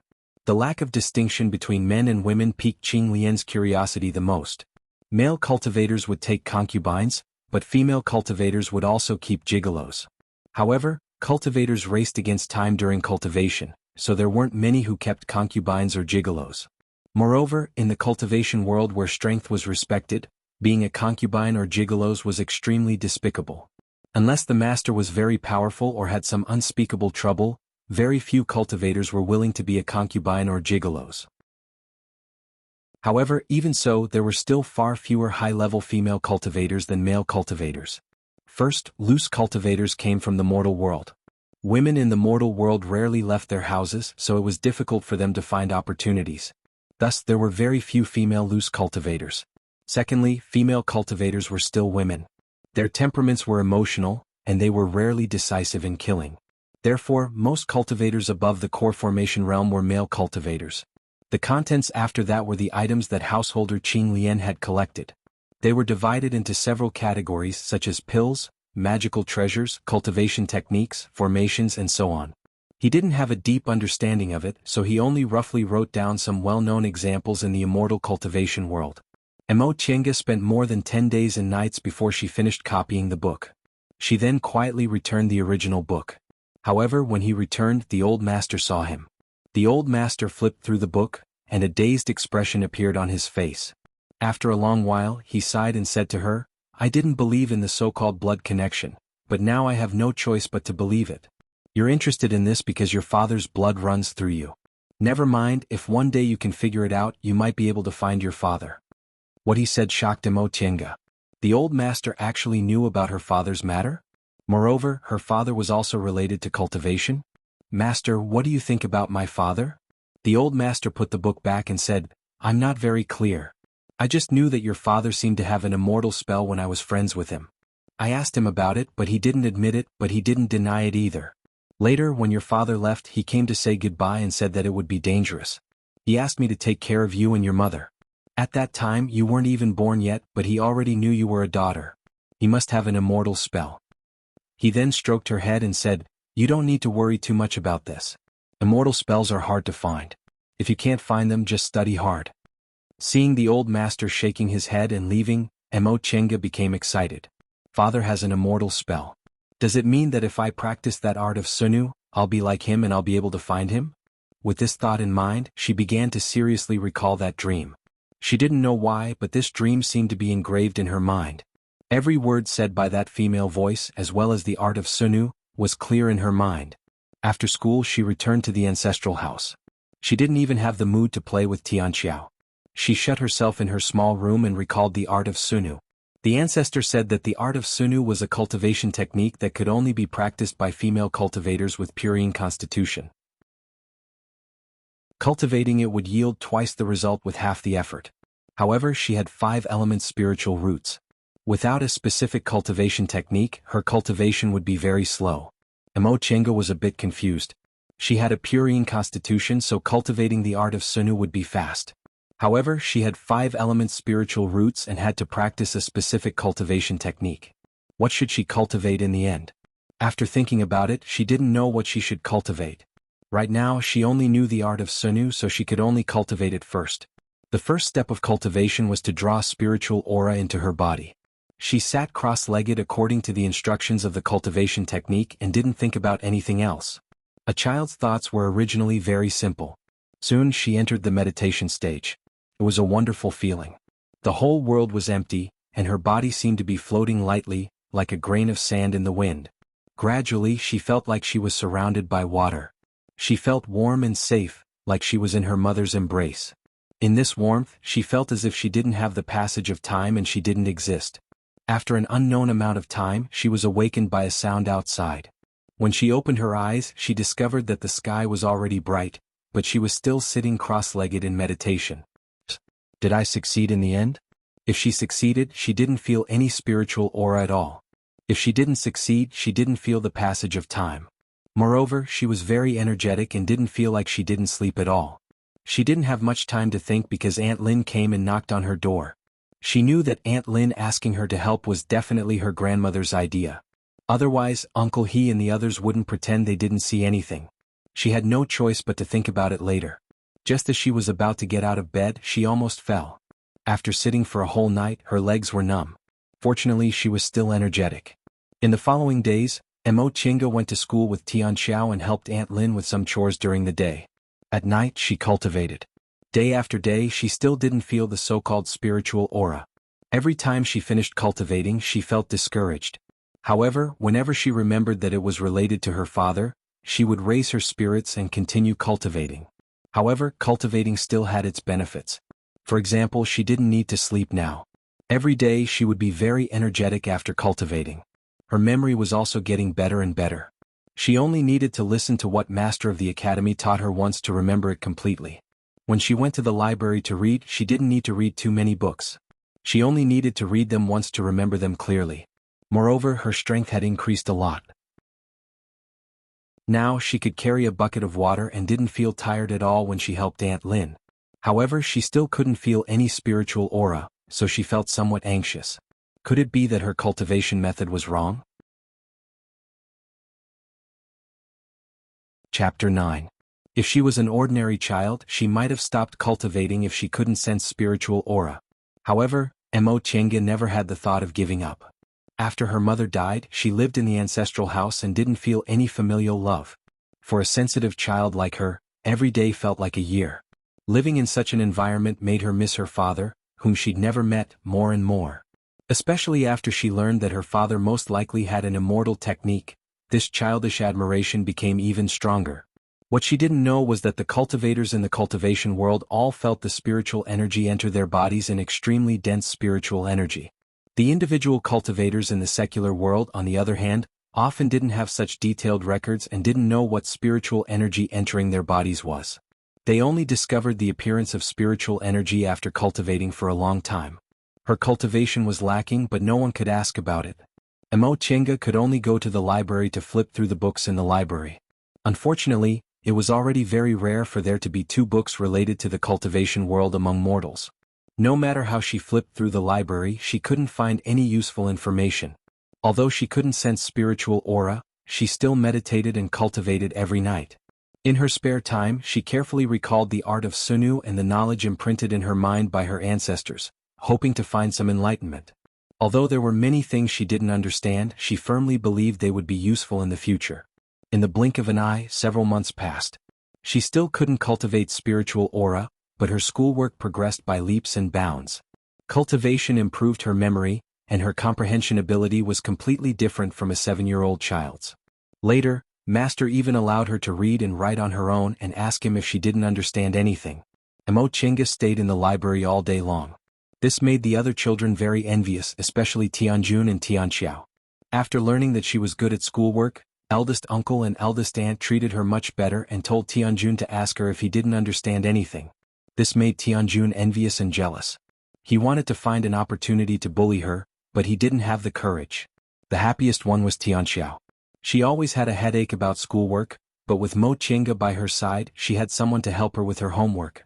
Only Madame Zheng treated her the same and didn't give her any face, pretending that she didn't exist in the family. However, Mo Chenga didn't care at all. Ever since she learned about the cultivation world and learned that her father was also a cultivator, she only had one thought in her mind: to succeed in her cultivation and leave this place to find her father. Going to school, working, and cultivating were all that mattered to her. Although she felt sad when she thought of her mother sometimes, the desire to find her father overwhelmed everything else. Day after day he didn't even have much time to play with Tianxiao. Tianxiao was currently being forced by her mother to learn how to be a female worker. Every time she came to play with Tianxiao, Tianxiao would look at her with an envious gaze because no one was forcing her to learn these things. In her heart, however, Mo Chenga thought that Tianxiao was the lucky one. Eldest aunt was so strict with her because she cared about Tianxiao. After another day of fruitless cultivation, Mo Chenga woke up from her meditative state. She was already used to this state.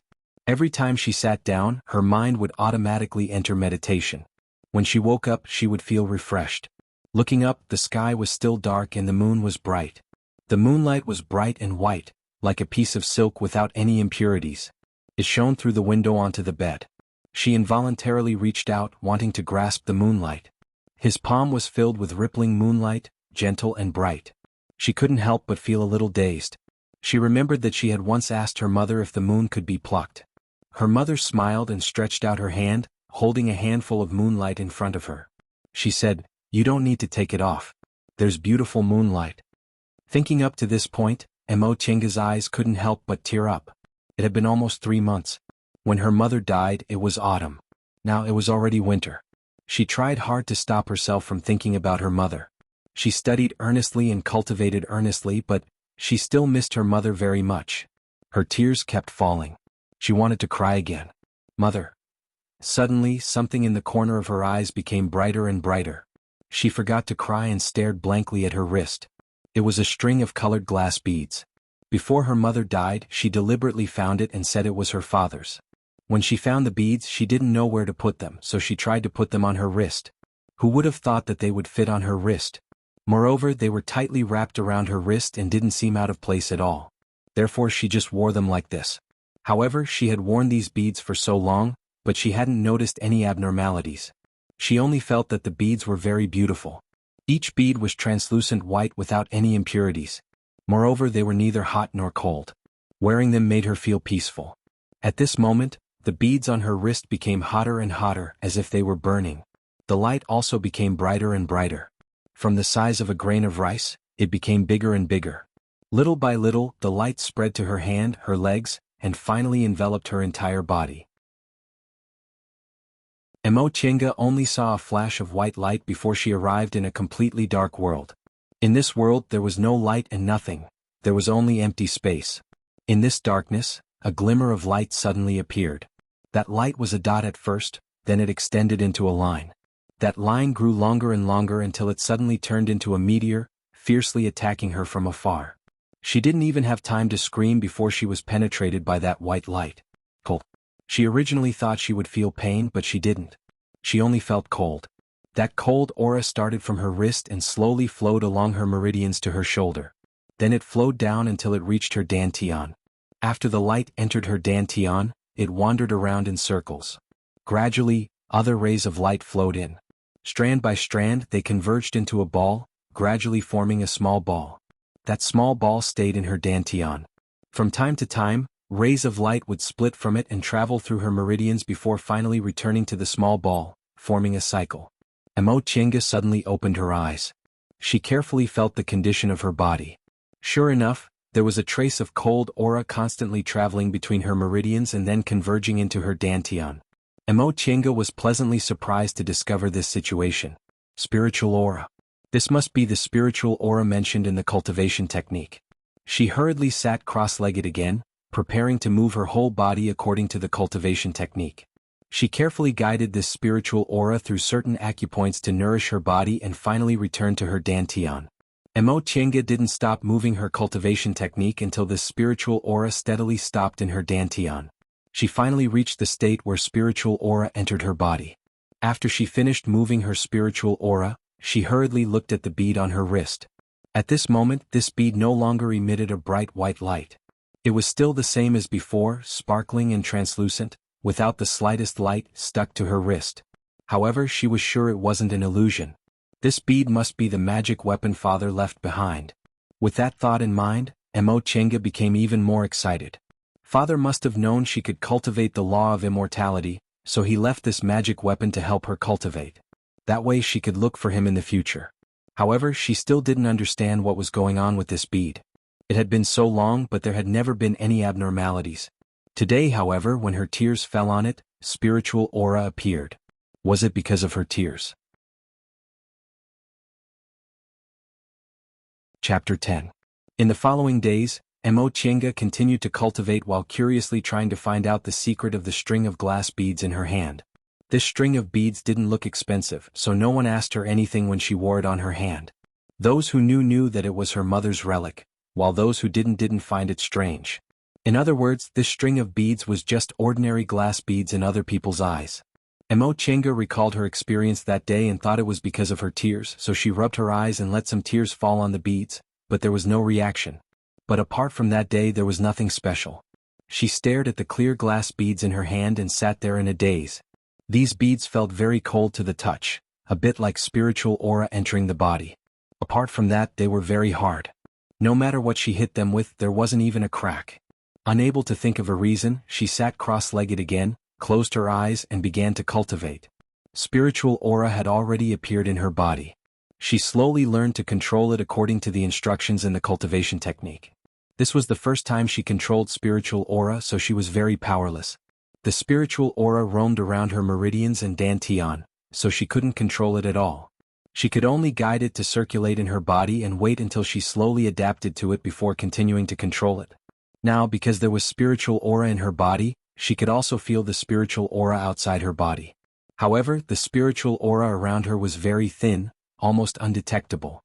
Therefore, her next cultivation was still useless. She couldn't absorb even a trace of spiritual aura. Upon realizing this, Mo Chenga stopped cultivating. Since cultivating was useless, she had to find out the secret of this string of beads first. She firmly believed that this was a magic weapon her father left behind, so it definitely wasn't an ordinary object. She just didn't know how to use it. Suddenly she had a flash of inspiration. Since it was a magic weapon, she would use her spiritual aura to test it. With this thought in mind, she continued to cultivate. However, this time she mobilized her spiritual aura and slowly sent it out. This required a lot of effort to control the spiritual aura in her body. When she could barely control her spiritual aura, Mo Chenga was already covered in sweat. However, she didn't plan to rest first. Instead, she began to gather her spiritual aura and sent it out of her body through her meridians. The moment her spiritual aura touched the glass beads, fear suddenly appeared on her face, because she found that her spiritual aura was out of control. As soon as the spiritual aura touched the pearl bracelet, it crazily flowed into the bead. She couldn't control it at all and suddenly felt a sharp pain in her dantian. It turned out that the spiritual aura that she had gathered with great difficulty was completely absorbed by the bead. She turned pale with fright. She didn't have time to think. She was in too much pain and lost consciousness. The coma this time was very short. When Mo Chenga woke up, the sky was still dark. Only a little moonlight shone through the window. She sat up, thought of her spiritual aura, and hurriedly began to meditate. This time she discovered that not only was the spiritual energy in her dantian fine, but there was also a little more, although it was very little. The more she thought about it, the happier she became. Could it be that this bead needed spiritual chi to activate? Then why did the spiritual aura come out when she didn't do anything that night? The more she thought about it, the more confused she became. Until she accidentally found that the bead in her hand was shining under the moonlight. She moved the bead under the moonlight. Sure enough, when the moonlight shone on the bead, it would be a little brighter. Without the moonlight, it would be very dim. Could it be that the spiritual aura came out that night because of the moonlight? With a target in mind, it was easy to verify. Mo Chenga spent several days experimenting and found that the bead would be covered with a layer of hazy light under the moonlight. If she looked carefully, it seemed to be a layer of white gas. After a while, the bead would slowly dim. At that time, if she held the bead, it would produce spiritual aura and enter her body. It seemed that the bead absorbed the moonlight, transformed it into spiritual aura, and passed it to her. She tried not to absorb the moonlight and carefully transferred a very small amount of spiritual aura. Sure enough, before long, the spiritual aura slowly returned to her body, and there was a little more of it. She was very happy to verify this idea. This bead seemed to be able to collect spiritual aura. Now she could use this bead to cultivate without worrying about spiritual aura. After understanding the use of the bead, Mo Chenga's cultivation speed became faster and faster. With an excellent cultivation technique, a source of spiritual aura, and diligent daily cultivation, the spiritual aura in her body kept increasing. There were no more than 3 people who understood the changes in her. One was Aunt Lin. She helped Aunt Lin work every day and it became easier and faster. Another was Tian Xiao. At first she was shorter than Tian Xiao by a head and a lot thinner, but gradually she became as tall as Tian Xiao. The last one was the old master. Sometimes, when she couldn't understand 1 or 2 lines of a cultivation technique, she would ask the old master. The old master would explain it to her word by word, but he never asked her where she got it from. Sometimes, when he looked at her, his gaze contained a lot of complicated emotions. It seemed to be gratification, but it also seemed to be sighing. Just like that, she gradually stopped thinking about her mother and her current situation. She just read, worked, and cultivated day after day. 3 years passed in the blink of an eye. In these 3 years, Mo Chenga grew a lot. She was now even a bit taller than Tian Xiao. Her figure was no longer weak, her face was fair, and her facial features were more distinct. She used to be a delicate and pretty child, but because she didn't have enough food and water all year round, she was sallow and emaciated. Now, her complexion was fair, her skin was smooth, and her temperament seemed to be full of vigor. At first glance, she looked extraordinary. In these 3 years, she read all the books in the library, so she didn't need to go to school anymore. As for Tian Xiao, under her aunt's request, she no longer went to school. Instead, she learned how to cook as a female worker every day. Although her aunt didn't teach her at the same time, Mo Chenga became very sensitive because of her cultivation. She learned faster than Tianxiao even though she watched from the side. Gradually, her aunt told her that she no longer needed to help Aunt Lin work. Instead, she had to accompany Tianxiao and learn how to cook as a female worker, giving Tianxiao pointers from time to time. These things were only embellishments in her life. Cultivating every night was the most important thing to her. In these 3 years, she understood the string of beads better and better, and cultivating became easier and easier. After cultivating for a year, more and more spiritual energy gathered in her dantian. Suddenly there was a strange change. All the meridians in her body seemed to have been opened up. The spiritual energy circulated in her body and settled down in her dantian, no longer drifting erratically. Based on the cultivation technique, she knew she finally entered the threshold of cultivation and reached the first layer of the aura refining realm. In the following 2 years, she continued to cultivate without stopping. In these past few days, she felt she had reached another boundary and was about to make a breakthrough. Chapter 11. It was a moonlit night.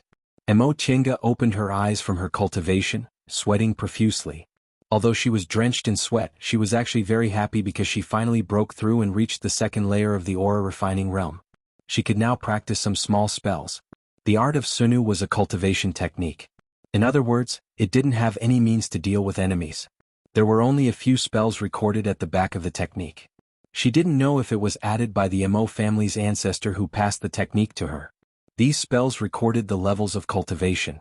Once she reached the second layer of the aura refining realm, she could practice one of the spells called Wind's Breath Technique. Wind's Breath Technique was a spell that used spiritual aura to cause fluctuations and form wind. Once mastered, she could do whatever she wanted and even hurt the enemy without leaving a trace. Mo Chenga wasn't interested in hurting the enemy. However, when her ancestor passed the technique to her, she always reminded her that the cultivation world was filled with dangers. Even if she didn't want to hurt people, she still had to be on guard. Since she wanted to find her father, she definitely had to go to the cultivation world and ask other cultivators. Learning some self-defense techniques was absolutely necessary. However, she felt that since she had just broken through, the spiritual aura in her body was empty, so it wasn't suitable for her to practice immediately. Mo Chenga thought for a while, then went to the kitchen to fetch some water. She washed her body and planned to rest first. In the past few years she rarely slept. She would only feel a little tired after cultivating for 5 or 6 days. She couldn't cultivate during the day, so she raced against time at night. She wouldn't rest if she could. However, she understood the principle of more haste, less speed. For example, now wasn't the right time to cultivate, so she had to rest first.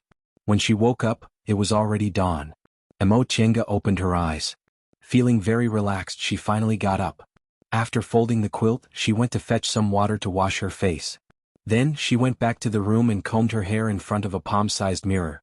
First, she parted her hair into 2 sides, then coiled them into 2 buns. She was no longer the little girl from 3 years ago who didn't even know how to braid her hair. Now she could tie her hair into a bun so that it was smooth and clean. She looked neat and tidy, just like when her mother was still alive. After she finished, she closed the door and went to Qianxiao's room. Now that she didn't need to help Aunt Lin with work, she didn't need to get up so early in the morning.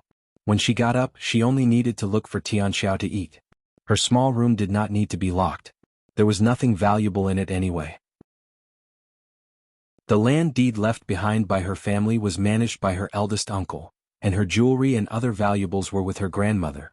She only had about 100 yuan on her, and it was saved up by her eldest aunt who occasionally bought snacks with her. In addition, the Kung Fu manual was in her head, and she always wore the glass bead on her hand. There were only some clothes and bedding left in the room that were neither new nor old, and the material was not very good. She thought that the important things were some brushes, ink, books, and paper, but Aunt Lin and the others were illiterate, so they would not even look at them.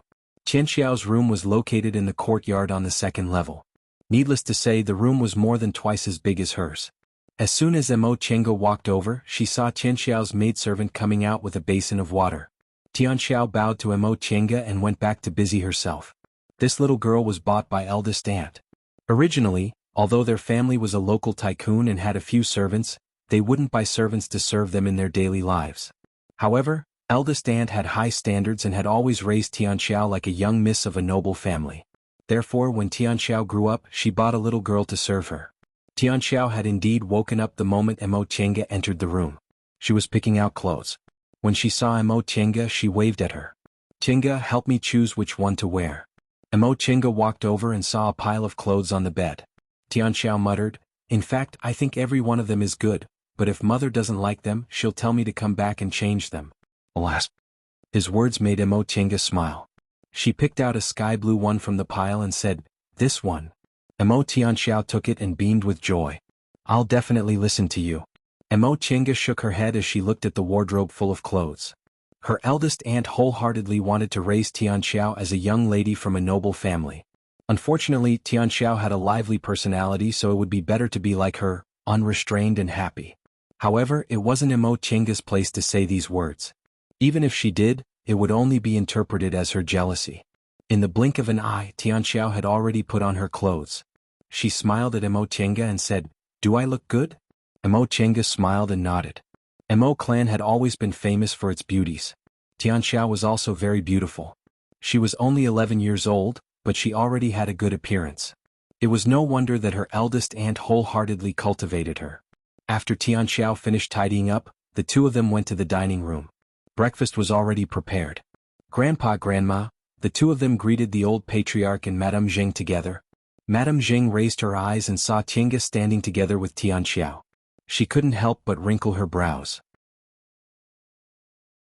She had never concealed her dislike for this granddaughter who wasn't related to her by blood. However, in the past 3 years, her indifference didn't make Tiange shrink back. On the contrary, as she grew up, her bearing became more and more calm. She was no longer as indifferent as when she first came here. Every time Madame Jing saw Emo Tiange standing next to Tianxiao, even though her clothes were much worse than Tianxiao's, Madame Jing always felt unhappy. However, in front of the old patriarch, she couldn't show her displeasure and just nodded indifferently. Father, mother, eldest uncle, eldest aunt. After greeting them, the two of them sat down. Aside from them, Emo Tianjun was already sitting in his own seat. 3 years had passed. He had grown a lot taller and was no longer as naughty as before. It was probably because his 2 younger sisters stopped going to school that he realized his sisters were different from him. Compared to when they were young, he cared more about them. Not only did he no longer bully Emo Tiange, but he also brought Tianxiao some things. Father, can I go to the market in town? Emo Tianjun asked his father, then added, I'll go in the afternoon. I'll go to school in the morning. The eldest young master of the Emo family looked at the old patriarch. Seeing that he was expressionless, he said, you can only go after you've done your homework. Emo Tianjun clapped his hands happily after getting permission. I know. I won't delay my homework. He then looked at his mother eagerly. Mother, give me some money to buy things in the market. Asking for some money to play wasn't a big deal, so the eldest young madam immediately said, I'll give it to you later, but you can't buy things carelessly. Emo Tianjun nodded repeatedly. Seeing this, Emo Tianxiao hastily said, Big brother, take me with you. I haven't gone out for a long time. Emo Tianjun wanted to agree, but he didn't dare to. He looked at his parents' expressions and sure enough, his mother said, you should stay at home and learn to work as a maid. Why would a girl go to the market? There'll be a lot of people there. Emo Tianxiao pouted. Half a day won't delay anything. I haven't gone out for a long time. I'm bored to death. What she said made sense. The eldest young master thought for a while, then said, let Tianxiao go. Tiange and Xiaoshan will go together. Tianjun will take them with him, so there shouldn't be any problems. Emo Tianxiao was so happy that she said repeatedly, Thank you, father. Father is the best. Emo Tiange sighed inwardly. In fact, she didn't want to go, but she had to accompany the crown prince to study. Chapter 12. In the afternoon, Emo Tianjun came back from the school and excitedly told them to pack their things before setting out. Emo Tiange didn't have much to pack, so she just put the 100 or so coins in her pocket. Emo Tianxiao's little girl, Xiaoshan, packed a lot of things until she finally carried a big basket. Emo Tiange opened the basket out of curiosity. There was a comb, mirror, fan, water bag, snacks, and even a folding stool inside. She was amazed and asked Xiaoshan, what these things were for. Xiaoshan, pointed them out one by one. If the young Mrs. Hair is untied, she can use a comb and mirror. If the young Miss is hot, she can use a fan. If the young Miss is thirsty, she can use a water bag. If the young Miss is hungry, she can eat snacks. If the young Miss is tired, she can sit on a stool. Emo Tiange asked, what if it rains? Xiaoshan, immediately went to get an umbrella. Emo Tiange was speechless. Whether she was a young miss or not, this little girl had a good style. Tianxiao was really a young miss going on an inspection tour. The three of them finally finished preparing and followed Tianjun out. Of course, Tianjun didn't go alone. There were several boys with him. The nearest town to the Mo family's village was Feiyun town. It wasn't far, so they arrived in less than an hour. When they arrived in town, Tianxiao, who hadn't walked for a long time, was so tired that she was out of breath and used the small stool. Xiaoshan was fine, but she was also sweating because she carried a big basket. Only Mo Chenga looked as if nothing had happened. Once they entered the town, the boys couldn't hold back and went to play, leaving only the three of them. They waited for Tianxiao to get enough rest before going to the market. Mo Chenga came to Feiyun town with Uncle Awang when she was a child, but she never came out after she went to the ancestral house. Feiyun town wasn't big. They could go back and forth from east to west in an hour. Today was the market and people from all over the area would come to the market. They would sell their local products and exchange them for daily necessities. Tianxiao sat there wiping her sweat while Xiaoshan fanned her and handed her water, looking very busy. Mo Chenga shook her head. She saw a stall selling meat noodles not far away and said, "Let's go there and rest. Let's eat a bowl of meat noodles first." Tianxiao was excited the whole morning and didn't eat much at noon. She nodded. The three of them went to the stall and ordered 3 bowls of meat noodles. Xiaoshan also got a bowl. Knowing that she could sit down and eat with them, she was so happy that tears welled up in her eyes. Seeing this, Mo Chenga couldn't help but sigh. If it weren't for the fact that their family had a small amount of property, it was likely that even after their mother passed away, she would end up in the same situation as little Shan. When first Aunt bought little Shan, she heard that little Shan was originally sold to a wealthy family in the city. But because she made some small mistakes, she was sold out. Presumably, little Shan's life in the original owner's family wasn't very good. Tianxiao treated her well, so she was very grateful. Meat noodles were a delicacy in Lianqing. Because there was water everywhere in Lianqing, fish were abundant, so people ate it this way. The fish was finely minced into minced meat, then mixed with flour to form a dough, and then kneaded into noodles.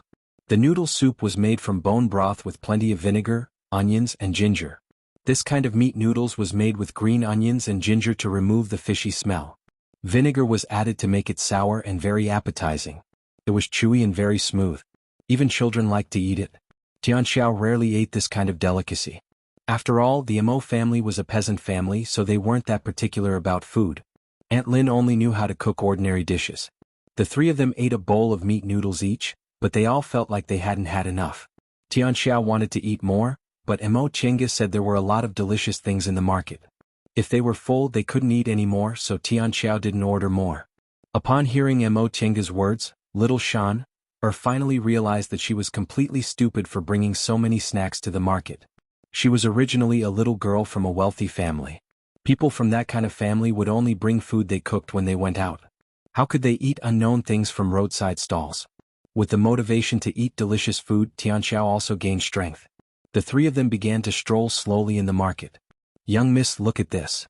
Little Shan shouted while pointing at a lifelike sugar figurine. Mo Tianxiao hastily moved closer. Sure enough, she saw a small stall selling sugar figurines as well as all kinds of cats and dogs. Tianxiao's gaze was instantly attracted. Occasionally, craftsmen would pass by the village carrying a pole, but they were very rare. Mo Chenga had only seen them a few times. Thus, the three of them chattered about which one was beautiful and which one they should buy. All of a sudden, the hair on Mo Chenga's back stood up. She abruptly turned her head around. Not far from her, a person was looking at her. When he saw her turn around, he smiled and nodded at her. However, he didn't look away as if he was waiting for her to come over. After hesitating for a while, Mo Chenga pulled Tianxiao's sleeve and said, "Tianxiao, I'm going away for a bit. I'll be back in a bit." Where are you going?" "Nothing. Take your time and look around. Wait a bit for me." "Oh." Tianxiao blankly watched as she walked away. Upon seeing her coming, that person turned around and walked in front of her at a moderate pace. He didn't stop until he passed an intersection and entered an alley. That person turned around. He was actually an ordinary-looking youth. At that moment, he revealed a kind smile towards her. He cupped his hands and said, "I'm Liu Shan. May I ask little fellow Taoist's name?" Mo Chenga hastily bowed, using the etiquette used to greet outsiders. She answered, "My surname is Mo, As it turned out, when she turned around she saw this person standing there with spiritual aura around his body. Obviously he was also a cultivator. Due to various reasons she didn't tell anyone about the cultivation technique she obtained. Especially after her mother passed away, she stayed in an unfamiliar home. Her biggest secret was that she only went to look for her father after she succeeded in her cultivation. In the past 3 years she had been cultivating alone in silence. When she suddenly saw a person with spiritual aura around his body, she couldn't help but follow him. The youth named Liu Shan didn't look down on her just because she was young. He said, "So it's fellow Taoist Mo. Being able to meet in the secular world is also fate. I'm an individual cultivator. May I know where your master is? Why are you also lingering in the secular world?" What's an individual cultivator? She seemed to have heard this term before. Liu Shan was stunned. He asked in disbelief, "Fellow Taoist, could it be that you don't have a master or an elder?" Upon hearing his question, Mo Chenga recalled the common knowledge in the cultivation world. Her ancestor and Qing Lian both said that people's minds were hard to predict, so she didn't deny it. "Young master, you don't know, but my father is also a cultivator. It's just that when I was young he left home to look for fated chances. He occasionally sent me letters but he never returned home. That's why I've always been cultivating alone." Oh. Liu Shan actually believed what she said. Cultivation techniques and medicinal pills were hard to come by for cultivators in the secular world. So many people, such as himself, searched everywhere for fated chances. I see. Individual cultivators are cultivators without any cultivation groups or clans. Since fellow Taoist Mo has a father to guide her, it's much better than me painstakingly looking for a fated chance to become an immortal by myself. I can see that fellow Taoist is already in the second layer of the aura refining realm at such a young age. In the future you might be able to enter a cultivation group. It's really enviable. The expression on Liu Shan's face was indeed one of envy. His cultivation level was only in the third layer of the aura refining realm. When he was young he accidentally obtained a fated chance to become an immortal. It took him 10 years of painstaking cultivation to reach his current cultivation level. People like him could be considered lucky. Today he suddenly met a little girl who was also in the second layer of the aura refining realm. How could he not be envious? How could he know that the reason Mo Chenga could reach her current cultivation level was because she possessed a high-grade cultivation technique and a spirit-gathering pearl? With these two advantages she was indeed a bit better than fumbling individual cultivators like them. However, it was only a bit better, nothing more. Due to the limitations of her spiritual roots, it would be very difficult for her to advance her cultivation realm after she reached the middle stage of the aura refining realm. Liu Shan continued, "It's rare for us to meet people who share the same Tao in the secular world. Fellow Taoist Mo, since we're fated to meet, why don't we set a time to discuss the path of cultivation?" Chapter 13. Mo Chenga hesitated for a long time, but in the end she didn't refuse. She was too lonely on the path of cultivation. If she could, she didn't want to stay in that family for another day. Thus, she hid it from everyone and silently cultivated, hoping that one day she would succeed in her cultivation and leave that place to find her father. In the past 3 years no one could talk to her about these things, not even Tianxiao. Tianxiao's life was completely different from hers. Her parents were still alive and she was doted on. In the future she would have a perfect marriage and a happy life. Since the two of them had different paths, what was the point of telling her these words? Therefore the better Tianxiao treated her, the more guilty she felt. In Tianxiao's heart they were sisters and best friends.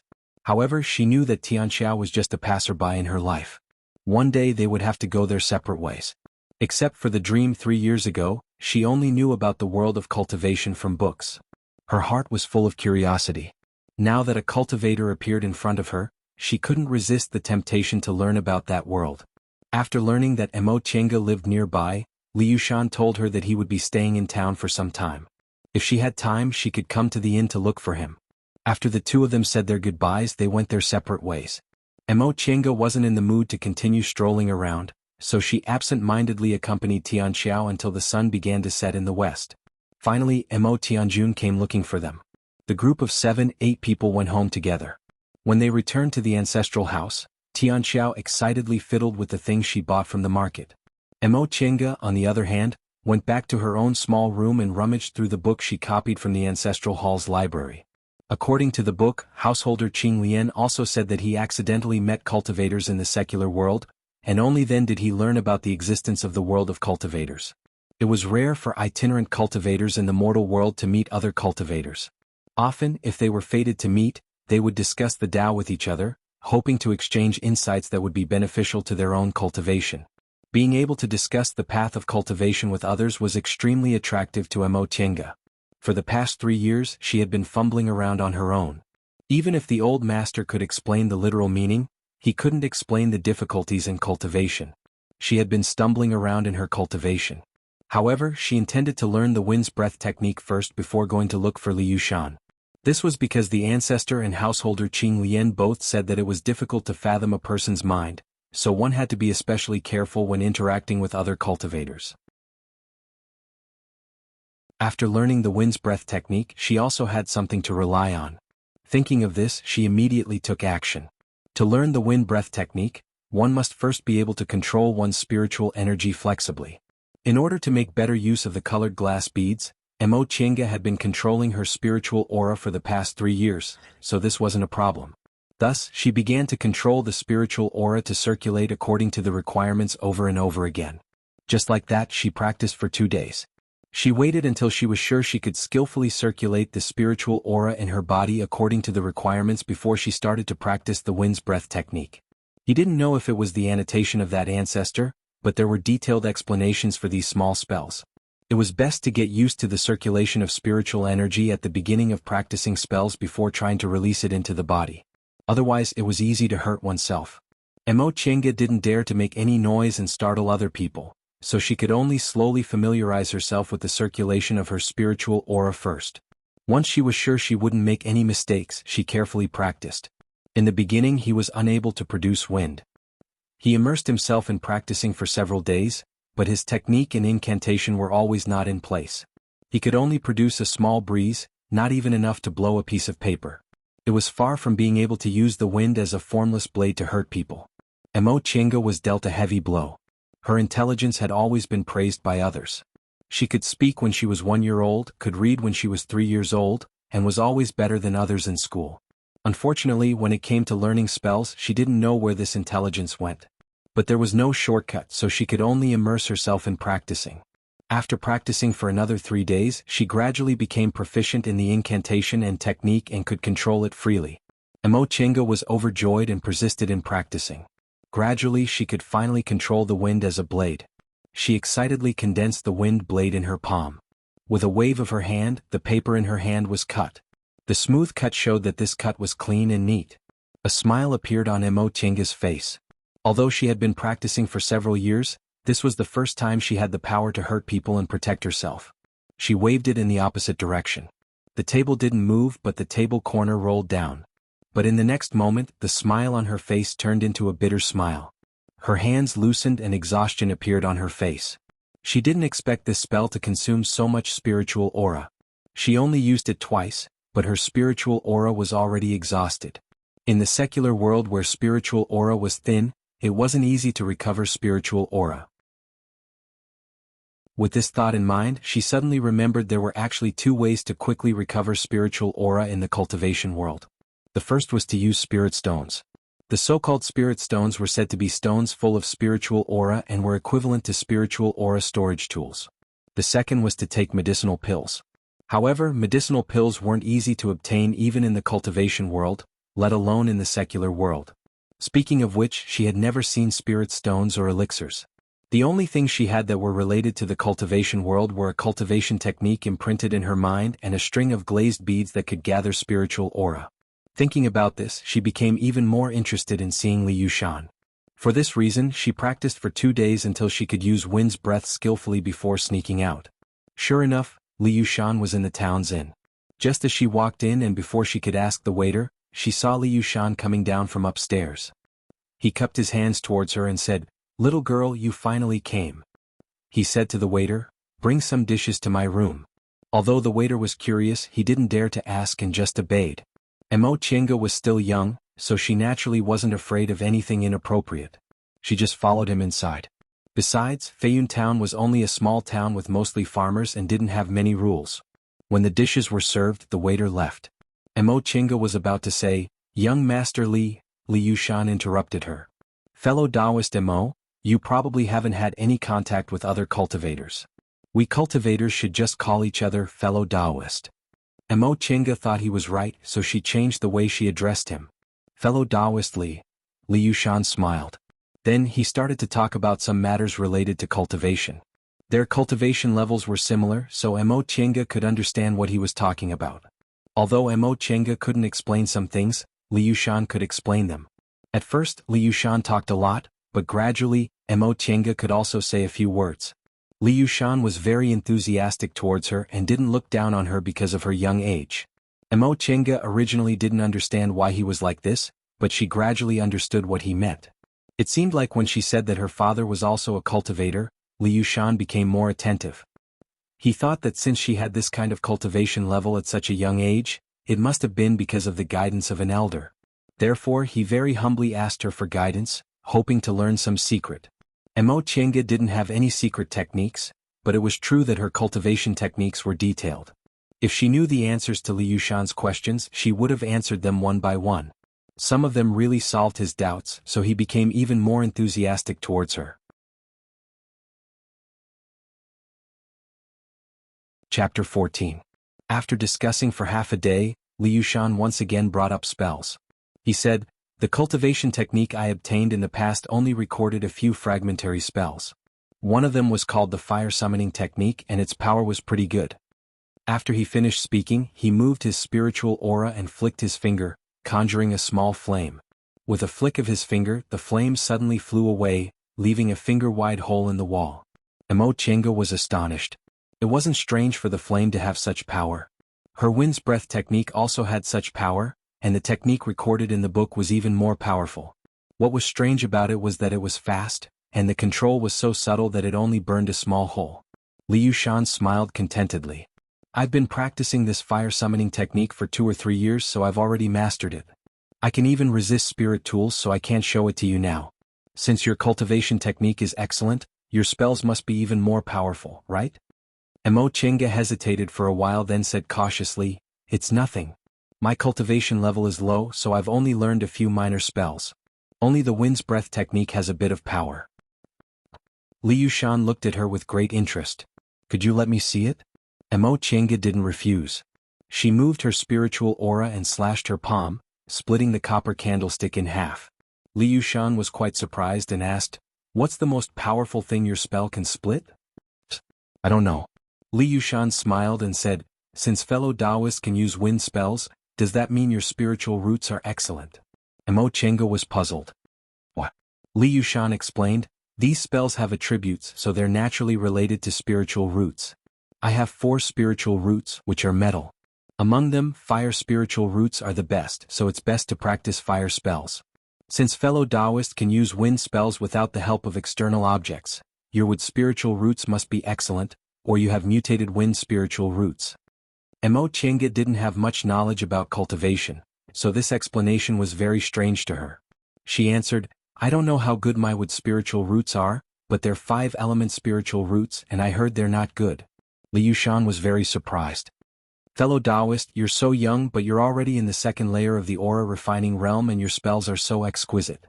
Are you actually a 5-element spiritual root?" Mo Chenga didn't understand why he looked so incredulous, but she still answered, "Yes." Upon receiving confirmation, Li Yushan's face was filled with envy. "I presume that fellow Taoist's cultivation technique is excellent and you also have a senior to guide you, so you didn't have to take many detours. May I know what cultivation technique fellow Taoist practices?" This question made Mo Chenga hesitate. The art of Sunu was something only female cultivators with purine constitution could cultivate. The ancestor also said that she mustn't let other people know that she had purine constitution, otherwise she might become someone's human furnace. She still did not know what the human cauldron was, but it was clearly not something good. Li Yushan observed her expression. Seeing her hesitation, he smiled and said, "I was just asking casually. If fellow Taoist doesn't want to tell me, then forget it." Mo Chenga heaved a sigh of relief upon hearing that he no longer asked. The two of them continued to discuss for a while. When Mo Chenga saw that it was getting late, she hastily excused herself and went back. She had gained a lot from this Tao discussion. It was said that Li Yushan was born in Tong, the capital city of the Jin nation. When he was young, he accidentally obtained a cultivation technique. Later, he traveled around various countries and met many cultivators. He was very knowledgeable. According to him, although most cultivation sects were located in Kunwu, there were also many cultivation clans and individual cultivators in various countries. In Jin Nation, for example, there were some individual cultivators in Tong'an. They even formed an individual cultivator fellowship and often discussed their experiences with each other. Li Yushan said that his spiritual roots weren't good, and his cultivation technique wasn't good either. After he reached the third layer of the aura refining realm, he couldn't advance, so he traveled everywhere to see if he could find any fated chances. Emo Chenga endured for a long time before she finally stopped herself from asking him about her father. She was still on guard. She was afraid that if this person knew she was alone, he would have bad intentions. Fortunately, Li Yushan thought she really had a cultivation elder. He only discussed the path of cultivation with her and tried his best to explain things she didn't understand. Looking at the sky, she saw that it was getting dark. She hurriedly rushed towards the Emo family's village, but she didn't notice that a figure was following her from afar. Li Yushan was looking at the small village from afar.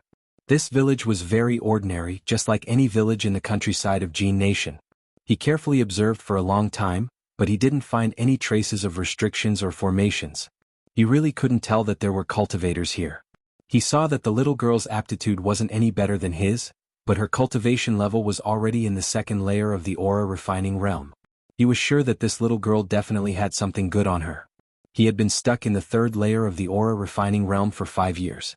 He wasn't like this little girl who didn't know anything. It was too difficult for individual cultivators to cultivate to the foundation building realm. Only by joining a cultivation group could they obtain more resources.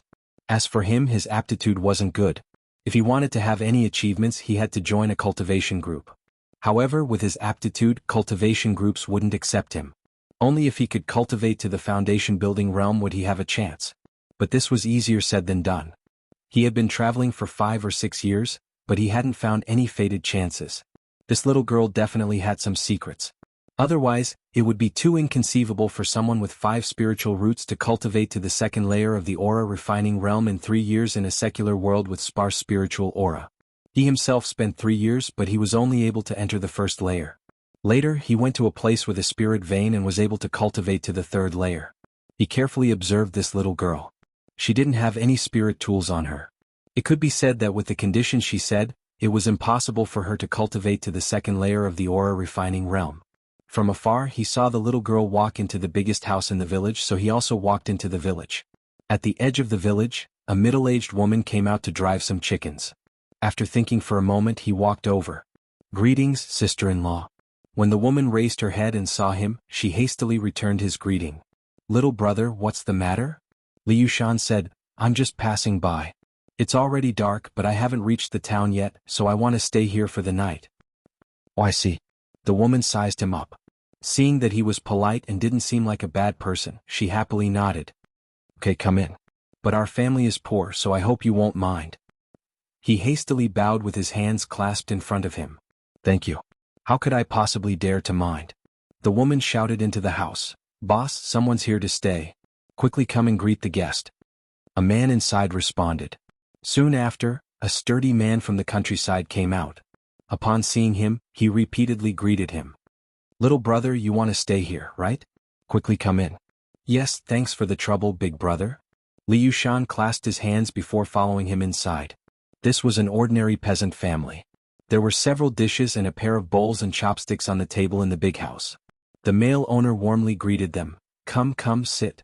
Wife, go and get some rice." The woman outside responded. Soon after, she came back with a bowl of rice. Li Yushan said with embarrassment, "Sorry for troubling you, sister-in-law. I don't know if I've disturbed you."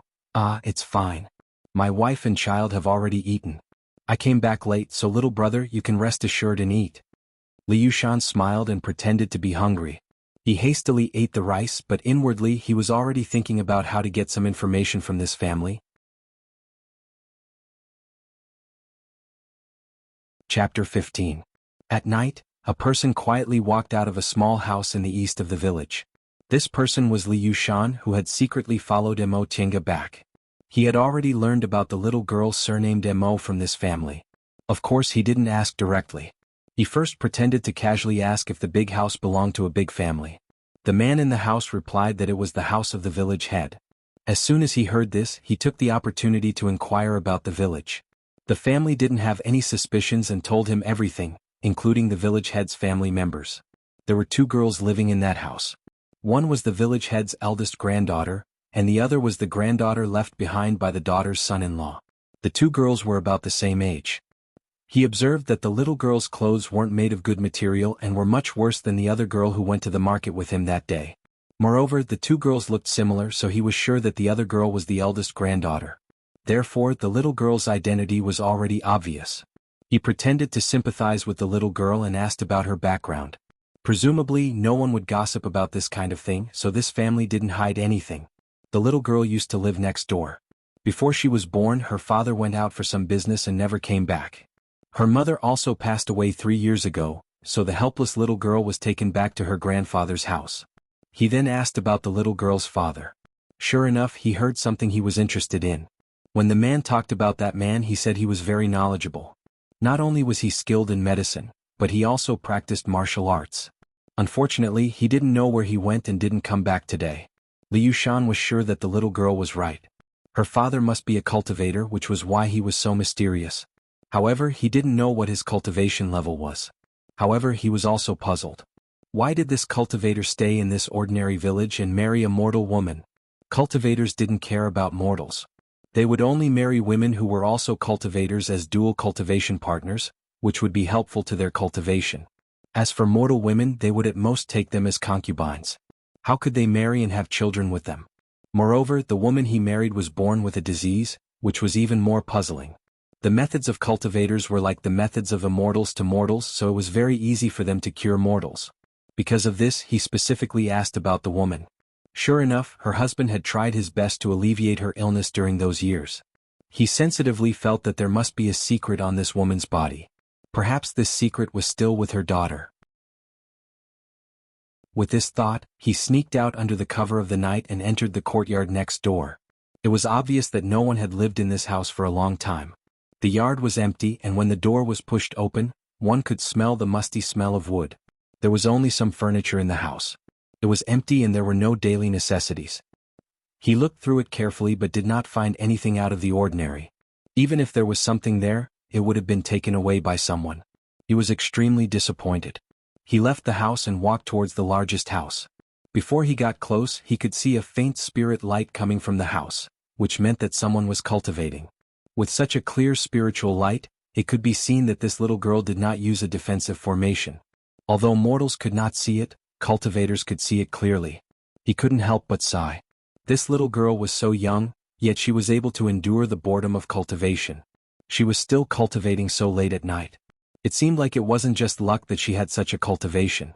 After quietly observing for a while, his brows slowly wrinkled. This was clearly wrong. When cultivators cultivated, the spiritual light they emitted was related to the spiritual aura they absorbed, and the type of spiritual aura they absorbed was determined by the cultivation technique they practiced.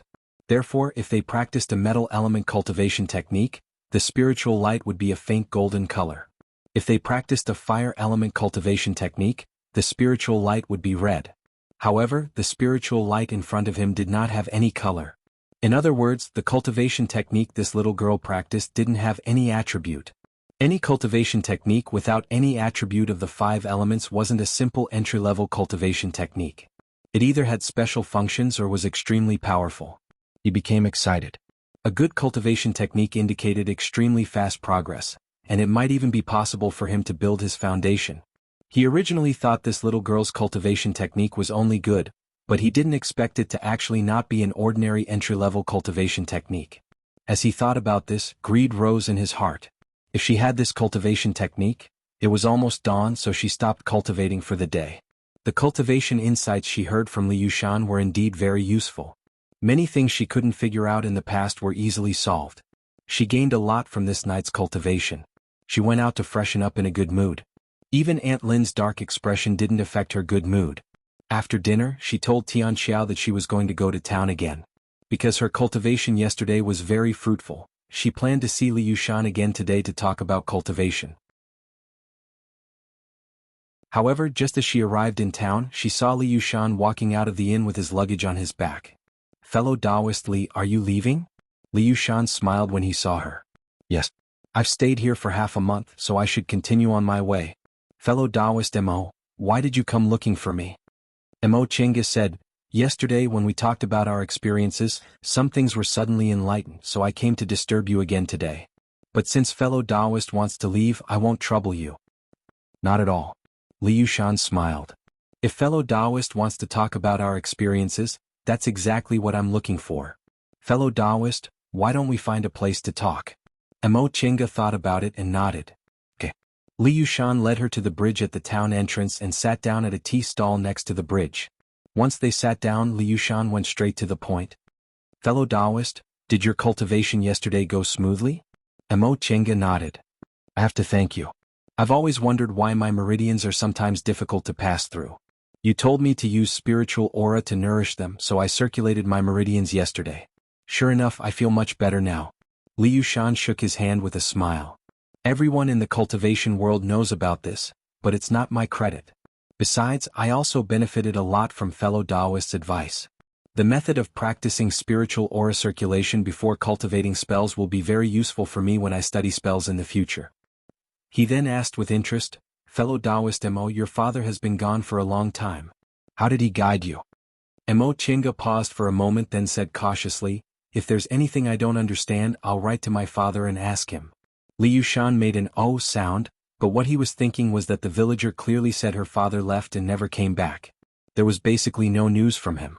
It seemed this little girl was also on guard against him. However, she was still young, so it was too easy to fool her. With this thought in mind, he asked again, "What about your other relatives? It's really rare to see cultivators like fellow Taoist who hide their identity and live among mortals." Mo Chinga lowered her head and said, "My mother passed away several years ago due to an illness. Now she lives with other elders." Li Yushan hurriedly apologized upon seeing her depressed mood. "I'm sorry for bringing up your sad past. But since your father is also a cultivator, why didn't he cure your mother? Mortals' illnesses are really easy for us." Mo Chinga still shook her head. "My mother's illness can't be cured. My father said it's a problem with my constitution. He can't do anything about it." "A problem with her constitution?" Li Yushan's eyes lit up. The so-called problem with one's constitution was that there was a problem with the innate yin and yang of the 5 elements. There were several reasons why a mortal couldn't survive. The first reason was that the 5 elements were in disorder. The second reason was that the yin and yang were not in harmony.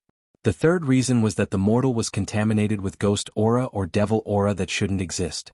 Although the 5 elements in disorder couldn't be cured, it could prolong one's life.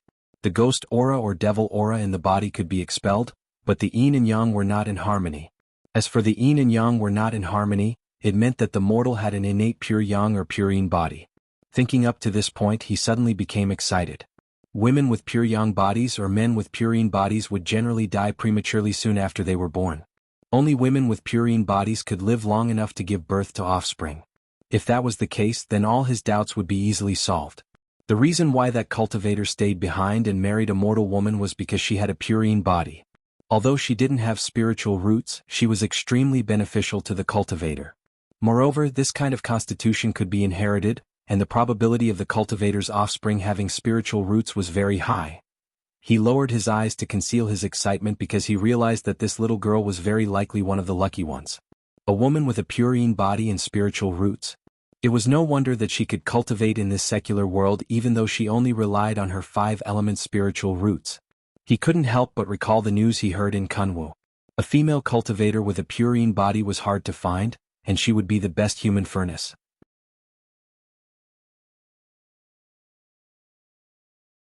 Chapter 16.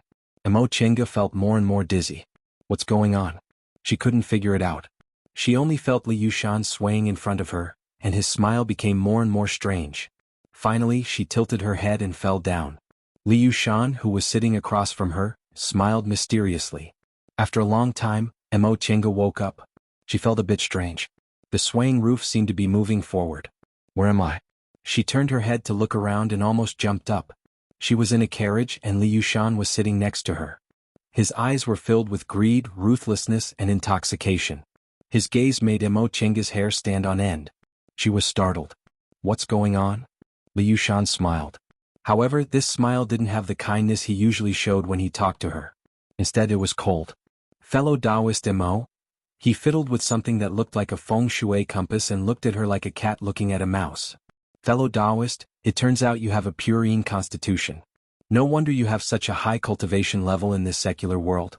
You really make people with poor aptitudes like me envious. Emo Chinga was so shocked that she couldn't even speak.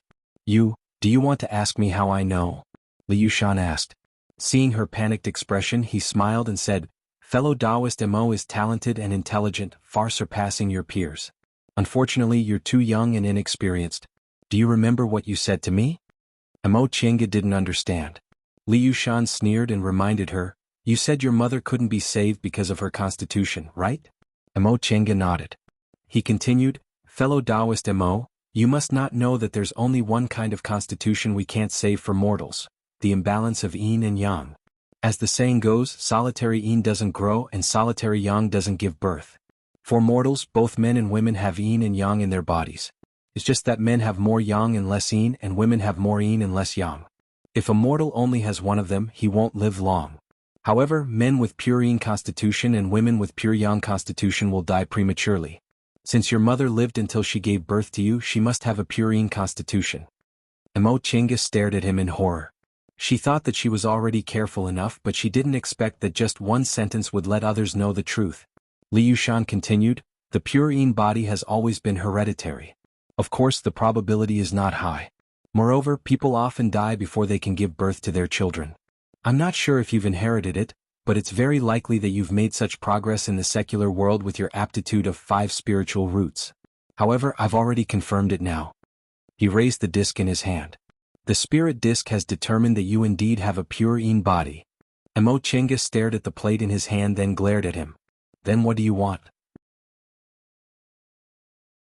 Liu Shan raised his head and laughed. His gaze on Emo Chinga made her hair stand on end. Fellow Taoist Emo, you must know what a pure yin constitution represents, right? Their cultivation speed is much faster than that of ordinary people. Furthermore, they are extremely beneficial to their dual cultivation partners. If they were to be used as cauldrons, they would be the best cauldrons. Seeing this terrifying expression, Emo Chinga was so frightened that she retreated. However, she suddenly remembered that she knew magic, so she raised her palm, wanting to use the wind's breath technique. However, in the next moment, she turned pale with fright again. She couldn't circulate her spiritual aura. Liu Shan sneered and said, You don't need to try. The pollen I gave you is called fragrant jade flower. This kind of pollen can temporarily seal your spiritual aura. You. Emo Chinga glowered at him. If my father finds out, he definitely won't let you off. Your father? Liu Shan looked at her contemptuously. Do you think I didn't ask around? Everyone said your father left before you were born and never came back. There was no news of him at all. I'm afraid you used the cultivation technique your father left behind to cultivate carelessly, right? That's why you don't even know some common sense. His guess wasn't wrong, but he never would have guessed that Emo Chinga's cultivation technique came from her ancestors' legacy. Once he said that, Emo Chinga was already in complete despair. She wanted to leave the Emo family, but she didn't want to leave like this. She really regretted talking so much to a strange cultivator. Her ancestors said people's hearts were hard to predict on the path of cultivation. It was indeed true, but it was too late for her to regret it now. Liu Shan's expression softened. He lovingly stroked her head and said, You don't need to be so afraid. I'll have to wait until you grow up to be a human furnace. Besides, other female cultivators might not be able to improve their cultivation after becoming a human furnace, but you don't need to worry. With your physique, it's very easy for you to replenish your spiritual aura. Besides, it'll only be useful to me if your cultivation level improves, right? His tone wasn't comforting at all, it was merely threatening. If she obediently listened to him, he would give her a good life. Emo Chinga's face turned pale again. In the end, she couldn't hold back her fear and asked in a low voice, Human furnace? What's a human furnace? Do you want to absorb my spiritual aura? Liu Shan was stunned, but he soon burst into laughter. He shook his head and said, How could I think such a young child would understand? But it doesn't matter. You'll understand when the time comes. As he spoke, he reached out and lifted Emo Chinga's head. After scrutinizing her for a long time, he felt a bit more satisfied. He thought in his heart, this little girl looks pretty good. Presumably she'll also be a beauty when she grows up. That's even better. Emo Chenga couldn't help but tremble under his gaze, which was filled with evil intent. Without spiritual aura she would only be a 10-year-old child. Li Yushan, on the other hand, was very appreciative of her current expression. He said to himself, "With you, there's always hope for me to build my foundation. In another 5 or 6 years, before I turn 40, I'll definitely be able to cultivate to the 10th layer of the aura refining realm. At that time, I'll be able to join a cultivation group." At this point he couldn't help but show an intoxicated expression. He was born in an ordinary family in Tong'an City. When he was a child he accidentally saw 2 cultivators fighting and picked up a cultivation technique manual. Just like that he began his cultivation path. In the beginning he was ignorant about it. It wasn't until a year later when he unexpectedly sensed spiritual aura that he realized this was a cultivation technique that could help him cultivate to become an immortal. Later, when he learned about the existence of the cultivation world, he left his home and went to Kunwu. There, he witnessed the various methods of cultivators and finally understood the existence of such a vast world. He couldn't continue to be immortal, so he traveled everywhere, hoping to run into a fated chance to enter a cultivation group. Then he could build his foundation and form his gold core. Unfortunately, in the past few years he was still a down-and-out individual cultivator with poor spiritual roots. No cultivation group was willing to accept him, and he never ran into a fated chance. But now things were different. His eyes shone brightly. As long as this little girl grew up and could be used as a human furnace, he would be able to practice dual cultivation and harvest her body. Ha ha ha. Amidst his wild laughter, Emo Chenga shrank into a corner.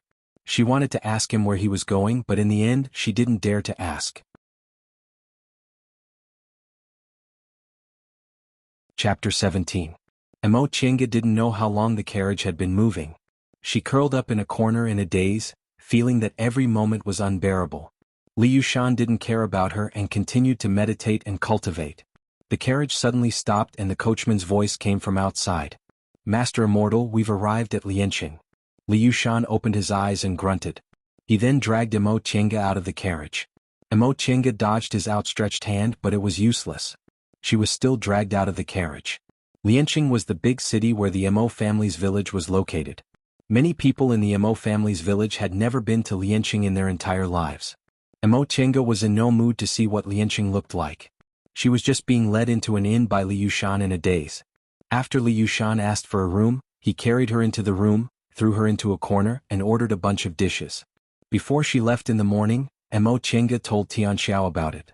However, even if they found out she was kidnapped, they wouldn't chase after her. Besides, the person who kidnapped her wasn't an ordinary person. In front of cultivators, mortals' lives were too fragile. Since she couldn't count on others, she could only rely on herself. First of all, her spiritual aura was restricted, but it wouldn't be forever. Li Yushan also said she would only be useful to him if her cultivation level improved. Therefore he had to let her cultivate so she would have a chance. Second, he said it would take at least a few years before she would be useful to him. In that case she wouldn't be in danger for the next few years. With that in mind she made up her mind. Surviving was the most important thing. As long as she was alive she would have a few years to escape. Before long the inn owner brought them some food.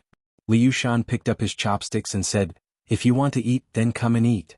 If you don't, I won't care if you get hungry." She was indeed hungry, but the thought of eating at the same table as this person made her feel disgusted. She struggled for a while but eventually stood up and slowly walked over. The food was very rich. Although Li Yushan was a low-level cultivator, he was an immortal in the eyes of mortals, so his life was naturally good. Seeing Emo Chenga lowering her head and eating a few mouthfuls of rice, Li Yushan smiled with satisfaction and drank alone with relish. Since Emo Chenga was willing to yield, he had nothing to worry about. What he needed to do next was to find a safe way to control her and raise her for 5 or 6 years. As for now, he wasn't in the mood to travel the world. He just needed to find a place to slowly cultivate. When it came to cultivating, it was naturally better to go to Kunwu. This spirit vein ran across the southern part of the celestial pole and stretched on endlessly, so one could always find a place to cultivate.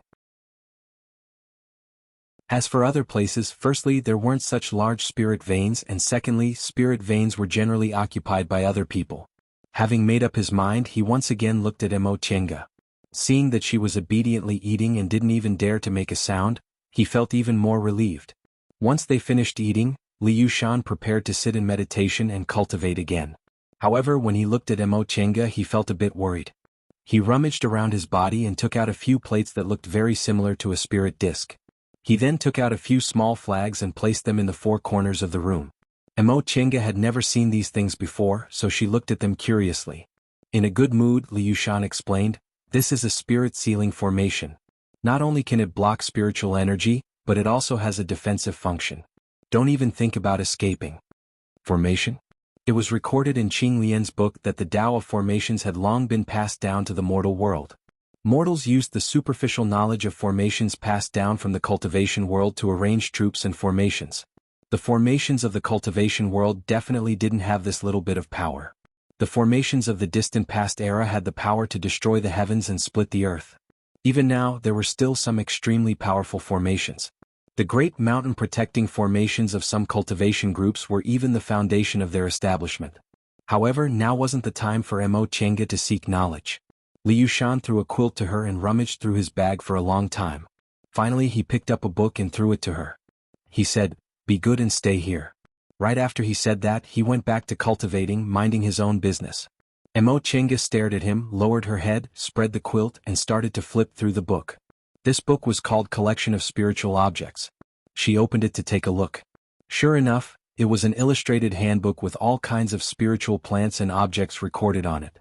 There were even pictures attached to it. In fact, these were some of the most common things in the cultivation world. In Kunwu, only individual cultivators from the secular world needed this book. However, Emo Chenga was very curious about it. She had never come into contact with things in the cultivation world, and Qing Lian was only an ordinary individual cultivator. What he wrote was only a general overview. It didn't have such detailed records of the origin and function of spiritual plants and objects, let alone pictures. With this book, Emo Chenga felt that her night wouldn't be too bad. While reading, she paid attention to Li Yushan's condition from time to time. Gradually, spiritual aura gathered in the room. This spiritual aura was very thin, so thin that Emo Chenga couldn't feel it. She couldn't help but cast her gaze towards Li Yushan, who was lying on the bed. Li Yushan was breathing, and the spiritual aura slowly gathered around his body. As Emo Chenga watched, she quietly moved her right hand to her left wrist and pulled out the string of colored glass beads. Then, she saw the beads absorb the spiritual aura in the room at a speed visible to the naked eye. Before long, all the spiritual aura in the room was sucked dry. Li Yushan frowned. A puzzled expression appeared on his face. After meditating for a while, he still couldn't feel any spiritual aura, so he finally opened his eyes and stopped cultivating. Emo Chenga hastily withdrew her gaze. However, Li Yushan had already noticed her, so he immediately fixed his gaze on her. After watching for a while, Li Yushan raised his chin towards her and said, "Come here." Emo Chenga didn't move. Li Yushan was furious.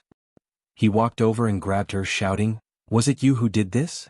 Emo Chenga's complexion was deathly pale. She just shook her head repeatedly. Li Yushan stared at her for a long time as if he was looking for something. However, even after staring for a long time, he couldn't find anything unusual about her. Of course, she didn't have a spirit tool. Even Li Yushan himself only had a small flying sword, and it was even a spirit tool of the lowest grade. Normally he wouldn't take it out to use. Besides, spirit tools couldn't possibly escape his eyes. As for cultivation techniques, his spiritual aura had long been sealed by him, so it was impossible for him to use spells. However, it was a fact that the spiritual aura in the room had suddenly disappeared. Li Yushan couldn't figure it out no matter how hard he thought about it. He loosened his grip and threw her back with a bewildered expression. Emo Chenga was thrown back by him. Her collar was grabbed and her throat was squeezed uncomfortably. Now that she was free, she coughed repeatedly. Li Yushan glanced at her in disgust and sat back down. However, he didn't continue cultivating. Instead, he sized her up from time to time. Emo Chenga kept her head lowered. Her tears fell one by one onto her clothes. Li Yushan frowned when he saw her like this, but he no longer doubted her. She was just a little girl. Her cultivation level was lower than his, and her spiritual aura was sealed. He didn't believe she could play any tricks in front of him. He didn't notice that Emo Chenga had subconsciously grabbed her sleeves. Originally, she only pretended to cry so that Li Yushan wouldn't doubt her anymore. However, when she thought about the current situation, she really cried. She hadn't cried since her mother died because her mother didn't want her to feel sad. Also, she knew there was no one who loved her and she could only rely on herself. However, the more she thought about it, the more terrified she became. She didn't know what this person wanted to do to her, but she was sure it wasn't something good. If she couldn't escape, would she become a tool for the rest of her life? She wouldn't be able to cultivate properly, and she wouldn't be able to find her father. The terrifying scene she imagined made her face turn pale.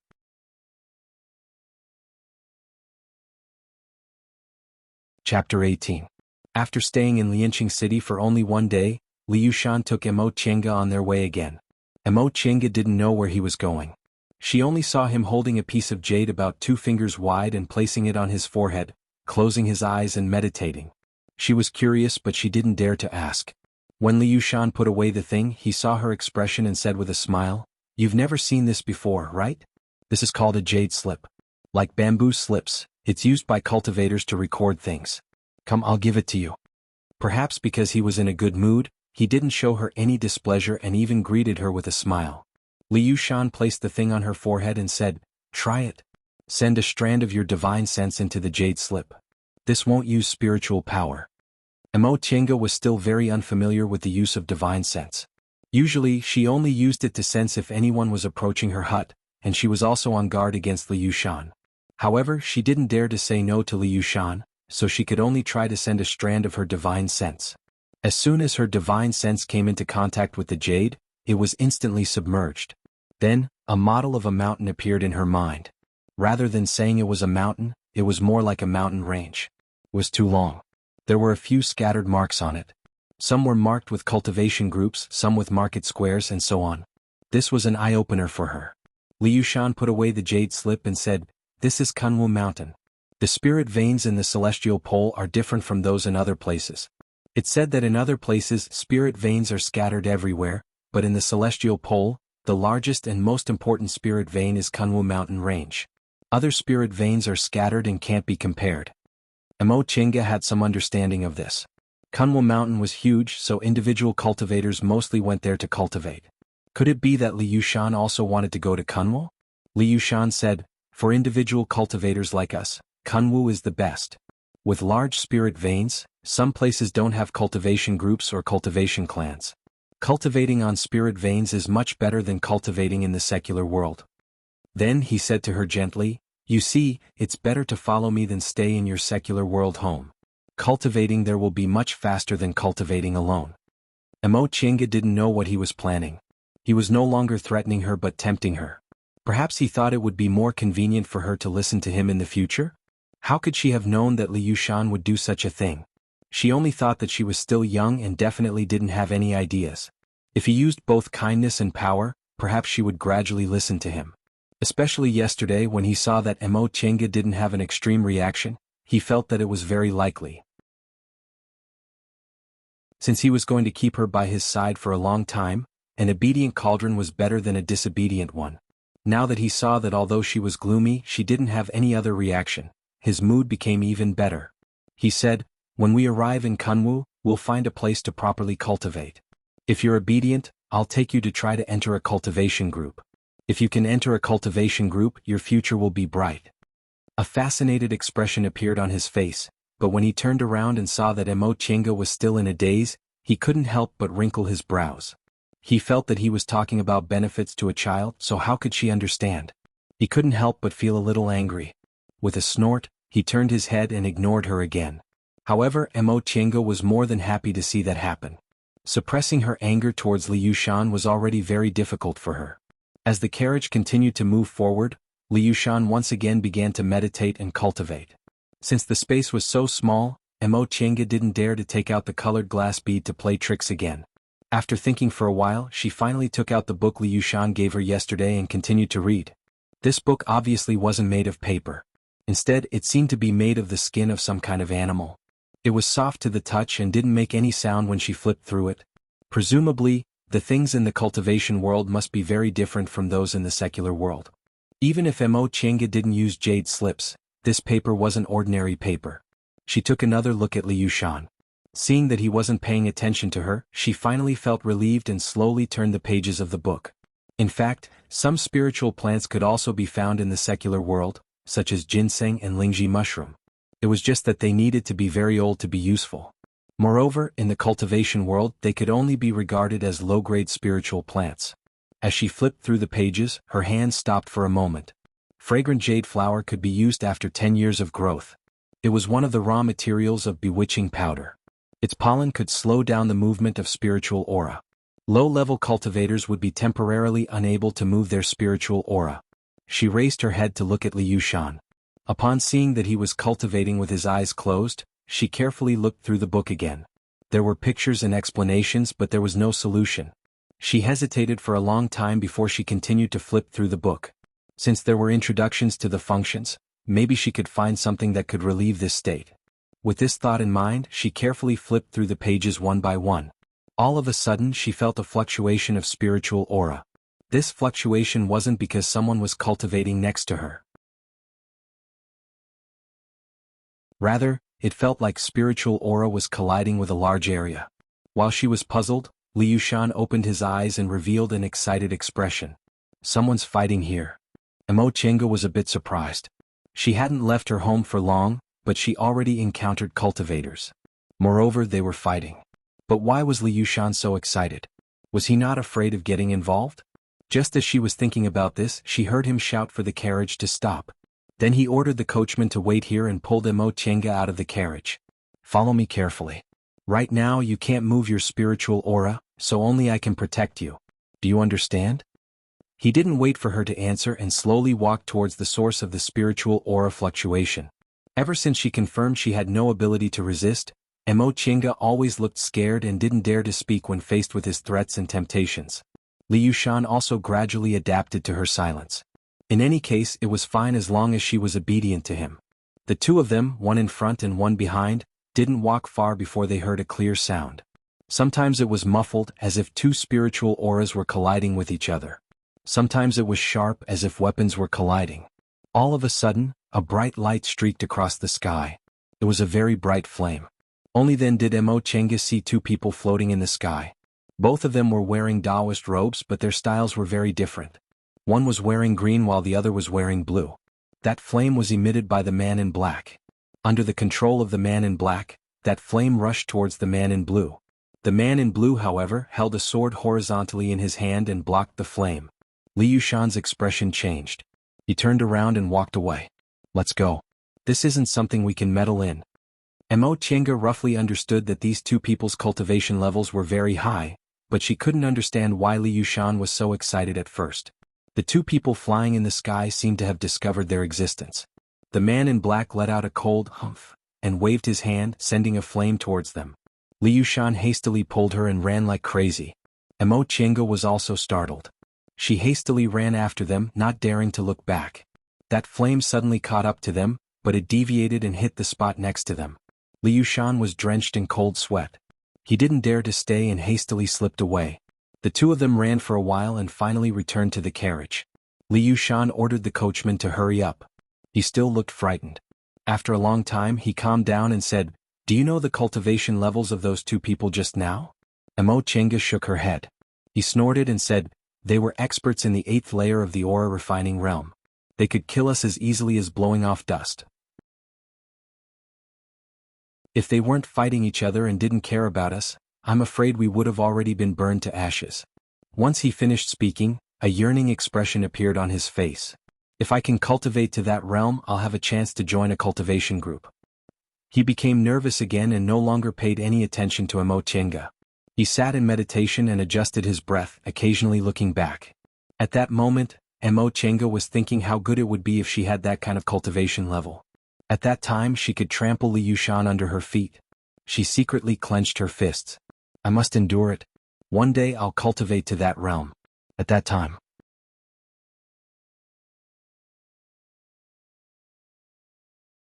Chapter 19. Here, let's go after you finish eating. Two dry steamed buns were thrown at her. Emo Chenga looked up and caught them. They were in a desolate suburb. It had been a day since they left Lianqing City. On the road they encountered two cultivators fighting. Liu Shan was so frightened that he hurriedly ordered the coachman to hurry up. After half a day passed and no one was chasing them, he finally felt relieved. The steamed buns were dry. Emo Chenga couldn't swallow them after taking 2 bites. She looked up and saw that although Liu Shan was also eating a dry steamed bun, he also had roast chicken, beef and other cooked food. Liu Shan noticed her gaze and picked up a piece of chicken. Do you want to eat? Mo Chinga shook her head and said, I want to drink water. This was the first time she spoke in the past few days. Liu Shan was surprised and annoyed at the same time. He didn't believe such a big child wouldn't want to eat delicious food. She must not want to beg him. This also meant that although this little girl was young, she was very stubborn. It would be difficult to make her obedient. When he regained his senses, he saw that Mo Chinga didn't seem to want to give him water. She just sat there and slowly gnawed on the dry steamed bun. Although he was annoyed, he didn't really want her to die of thirst. He took out a water bag from his bag and threw it to her. This is yours. If you finish it, remember to bring water with you in the future. Mo Chinga took it and answered in a low voice. After a while, the coachman who was feeding the horses came and respectfully asked Liu Shan, Master Immortal, where will we stay tonight? Liu Shan only raised his eyes. We'll continue our journey tonight and rest at dawn. The coachman was obviously unwilling, but he didn't dare to offend him. He bowed and said, Master Immortal, it's late and I can't see. It's not easy to hurry. This time, Liu Shan didn't even look at him. He just threw him a white stone. Put it away. It can shine. The coachman nodded repeatedly. Mo Chinga looked up. Although she was curious, she didn't say anything. The cultivation world was still a strange world to her, so she was curious about everything. Okay, let's go.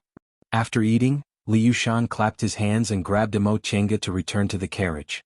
He muttered, Unfortunately, I don't know light body technique. Otherwise I wouldn't need a carriage. Mo Chinga had a rough understanding of what light body technique was. It was a type of spell that allowed one to fly and float in the air. The two cultivators who were fighting with each other on the way were using this spell. However, only those who reached the 5th layer of the aura refining realm could practice it, so Liu Shan could only go to Kunwu with the help of secular tools. Just as he was about to set off, a green light suddenly flashed through the air, carrying with it a dense aura and might. Liu Shan suddenly got out of the carriage and gazed at the green light that flashed by. For a while he was speechless. It wasn't until the light disappeared on the horizon that he let out a sigh of relief. He's actually a foundation-building cultivator. Why did he come to the secular world? After muttering to himself for a long time, he finally didn't dare to look for another opportunity to take advantage of him. After all, for low-level cultivators like them, a foundation-building cultivator was like a celestial being. This secular carriage carrying two low-level aura-refining cultivators staggered on the road. The foundation-building cultivator who flashed by simply didn't pay any attention to these low-level cultivators. Not long after he arrived at Lianqing. After asking for directions, he went straight to the small village in the direction of Feiyun town. Mo Chinga didn't know that 2 days after she disappeared, a cultivator actually came to the Mo family's village where she lived for 10 years. In the Mo family's ancestral house, the young masters of the Mo family gathered in the hall, which was a rare occurrence. Patriarch Mo, who was sitting in the main seat, was frowning and smoking a pipe. After a long time, the patriarch finally put down his pipe and asked the eldest young master, Eldest, what do you think? The eldest young master also frowned and asked with some uncertainty, Father, should we still look for her? Right after he said that, someone on the side snorted indifferently. Oh, she's been abducted for 2 days. Even if we know she was abducted, where are we going to look for her? Besides, who's going to look for her? This time, even the eldest young master didn't say anything. On the day Mo Chinga was abducted, Tianxiao saw that Mo Chinga still hadn't returned at night, so she anxiously told her father about Mo Chinga going to town. It wasn't good to look for Mo Chinga in the middle of the night, and when there was still no news the next day, Patriarch Mo had no choice but to ask his eldest son to go to town and ask around. In the end, when he asked around, he only learned that a girl was taken away by a man at a tea stall at the town gate yesterday. According to the man's description, the girl looked like Mo Chinga. As for where she went, nobody knew. Now that it was confirmed that the child was abducted, Patriarch Mo called his sons over to discuss what to do about this matter. Although they weren't close to this child, she was still their family, so they couldn't just ignore her. However, the young masters all thought that if they wanted to look for her, first, they simply didn't know where the child was taken. Second, it was spring plowing, so whoever went to look for her would lose a lot of labor, which would reduce their harvest. Therefore, although they weren't opposed to looking for her, they didn't want to do it themselves. The first part of his words made sense. After abducting a child, the kidnapper would naturally go somewhere else immediately. How could it be that easy to find her? Patriarch Emo also understood that this wasn't the first time a child was abducted in the village. Every time they looked for her, they couldn't find her. But if they didn't look for her, it wouldn't be reasonable. In any case, she was his granddaughter. Moreover, the son-in-law they recruited back then wasn't a simple person. If he came back one day, how could they explain it to him? But if they wanted to look for her, who should they send to look for her? With his brows wrinkled, the patriarch's gaze swept back and forth between his sons. As soon as the young masters saw the patriarch's gaze falling on them, they lowered their heads for fear that their names would be called. Before the patriarch could make a decision, Uncle he ran in from outside. "Master, there's a guest." Everyone in the room didn't have time to ask because they already saw someone stride into the hall. The person was a young man in his early 20s. He wore a blue robe and a white coat and carried a long sword on his back. Even without taking a closer look, he already emitted a threatening aura. Seeing the young man carrying a sword, the patriarch hastily stood up. "May I ask this young master?" Before he could finish speaking, the young man already said, "Are you the village head?" Patriarch Emo promptly nodded. Seeing the young man's exquisite clothes and long sword on his back, he knew he must be an expert swordsman. He asked respectfully, "May I know who you are?" The young man didn't answer. Instead, he continued to ask, "Let me ask you. Do you have a daughter who recruited a son-in-law with the surname Yi?" When this question was asked, not only the patriarch but everyone in the hall also looked bewildered. They naturally knew who the young man was talking about, but their brother-in-law had been gone for 10 years without any news. What did he have to do with the young man in front of them?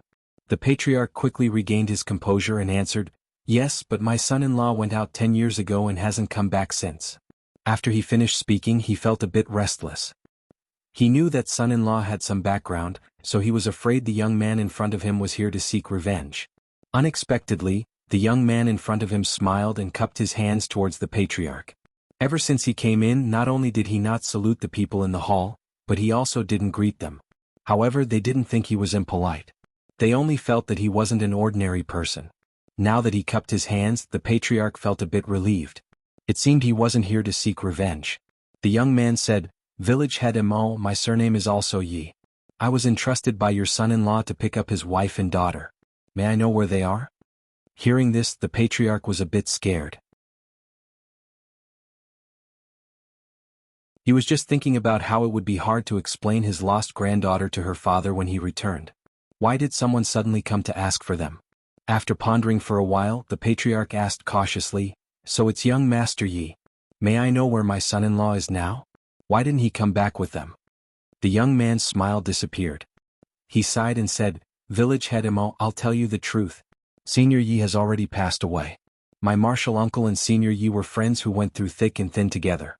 Before Senior Yi died, he entrusted my martial uncle to take his wife and daughter and give them to his brother. I came here on my martial uncle's orders." This news caused everyone in the hall to be astonished.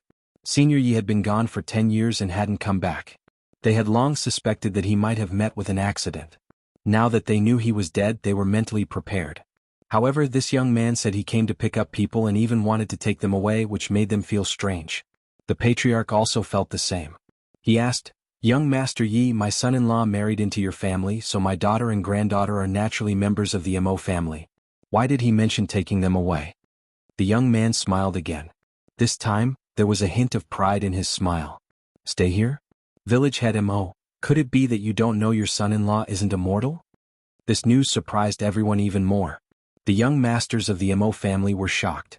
One of them couldn't help but ask, "If he's not immortal, then what is he?" "Of course he's an immortal." The young man glanced at him. "Don't tell me you don't know that Senior Yi has the power of immortality?" Everyone shook their heads. The young man raised his hand, and a ball of flame suddenly appeared in his hand. He then swung it and the sword on his back suddenly flew out and flicked the ball of flame. The flame was extinguished, and the sword flew back into its scabbard. The young man said, "Do you believe me?" There were many legends about immortals in the secular world. Now that they saw this kind of power of immortality with their own eyes, how could they not believe it? The patriarch had long felt that his son-in-law wasn't ordinary, so how could he not believe him? Suddenly he remembered that his granddaughter was kidnapped. If this young master was really an immortal, wouldn't it be very easy to find her? With this thought in mind, the patriarch hastily said, Young Master Yi, we believe you. It's just that my daughter was unlucky. She died of a serious illness 3 years ago, and my granddaughter was kidnapped by kidnappers 2 days ago. You know the power of immortality, so please save her. The young man was shocked. He then sighed and said, when Senior Yi entrusted her to me, he was also worried that Madame Yi had already passed away. Forget it. Tell me, what's the matter with your granddaughter? Patriarch Mo immediately told him what his son had found out. When he was done, he asked, young master, you see? The young man just waved his hand and said, I'll go first. Without saying much, he turned around and left, leaving behind a room full of bewildered people.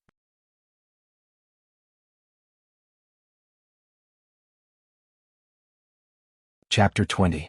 The youth surnamed Yi arrived at Feiyun town under the cover of night and knocked on the door of the tea stall owner. Then he went to the only inn in the town and dragged the innkeeper out of bed. Young master, the person you mentioned indeed lived in my shop for almost half a month, but he left 2 days ago. A little girl indeed came to see him several days ago, but that day the customer happened to be leaving, so the two of them went out together. I don't know where they went. Do you know where this person came from? I don't know. I only know that the customer seems to be traveling around and is a bit mysterious. The youth thought for a moment, then asked, then do you know how he left? Did he ride a horse or ride a carriage? That customer hired a carriage to go to town. Oh, I remember now. His coachman said mysteriously that the customer wasn't immortal, but I don't know why. The youth had already made up his mind. This person wasn't an ordinary kidnapper, but a cultivator. He didn't know what he wanted to do by kidnapping this little girl. Young master asked where the customer went. I have a guess. We only have one road to Lianqing, so no matter where the customer wants to go, he'll most likely go to Lianqing first before deciding where to go. The youth nodded and threw a piece of gold to the innkeeper. He turned around and jumped out of the window, startling the innkeeper so much that he dropped the piece of gold. This is not a mortal. At this time the youth remembered the carriage he met on the road. When he used his divine sense to scan the carriage, he found there were 2 low-level cultivators on the carriage. However, he thought they were ordinary individual cultivators wandering in the secular world, so he didn't care about them at all. Now that he thought about it, they were probably the person he was looking for. However, he had some doubts in his heart. There were 2 cultivators and 1 mortal on the carriage. The mortal was naturally the coachman. Could it be that the little girl had also become a cultivator? With this doubt in mind, he drove his flying sword towards that road. It was pitch black inside the carriage, but there was a faint light outside. Mo Chenga curiously leaned against the window and looked at the stone the coachman put in the lamp. This was a moonlight stone. In the immortal cultivation world, it was not a very precious item. Many people used it as a decoration in their immortal's cave. However, in the secular world, it was a treasure that was hard to find even with 1,000 gold. She couldn't help but secretly take out the glass bead, only to discover that it was useless against this moonstone. It seemed that the reason why it glowed wasn't because of the spiritual aura. The glass bead felt cold in his hand. Under the moonlight, it emitted a misty white light, as if it was absorbing spiritual energy. Unfortunately, even if she absorbed all of it now, she couldn't use it. Her meridians were blocked, and spiritual energy couldn't enter at all. She sighed helplessly and raised her head to look at the full moon in the sky. However, the next moment she was startled. That moon, there was a person flying on the moon. Before he could figure out what was going on, the figure suddenly swooped down, and the coachman in front pulled on the reins. The carriage jolted and came to a stop. Liu Shan, who was sleeping, was jolted awake. He angrily shouted, "What are you doing?" The coachman's frightened voice came from outside. "Immortal master, there's someone." "Who?" Liu Shan opened the carriage door and stuck his head out. However, he was also startled. He saw a young man standing in front of the carriage. Judging from his momentum, he was definitely a foundation-building expert. Liu Shan hastily got off the carriage and cupped his hands. "Junior Liu Shan greets senior." The young man nodded and said, "There's another person in the carriage. Why doesn't she get off?" Liu Shan hastily turned around and pulled Mo Chenga off the carriage. He smiled apologetically and said, "This is my younger sister. She's just a child and doesn't know any better. Please forgive her, senior." "Your younger sister?" The young man frowned slightly and his gaze fell on Liu Shan's hand. "Since she's your younger sister, why are you treating her like this? Aren't you afraid of hurting her?" Liu Shan was startled. He saw that Mo Chenga's arm was in pain, so he hastily let go. Junior is a crude person. I was anxious and, really? The young man's gaze swept back and forth between the two of them. Li Yushan nodded repeatedly with a respectful expression on his face. It wasn't that he hadn't seen foundation building seniors before, but they basically ignored him, so he had only seen them from afar a few times. Seeing that this young man was already in the foundation building realm despite his young age, Li Yushan was both envious and jealous. He then looked at the young man's robe, which seemed to be the robe of a big cultivation group. Unfortunately, Li Yushan's spiritual roots were inferior, so it wasn't easy for him to enter a cultivation group, let alone reach the foundation building realm.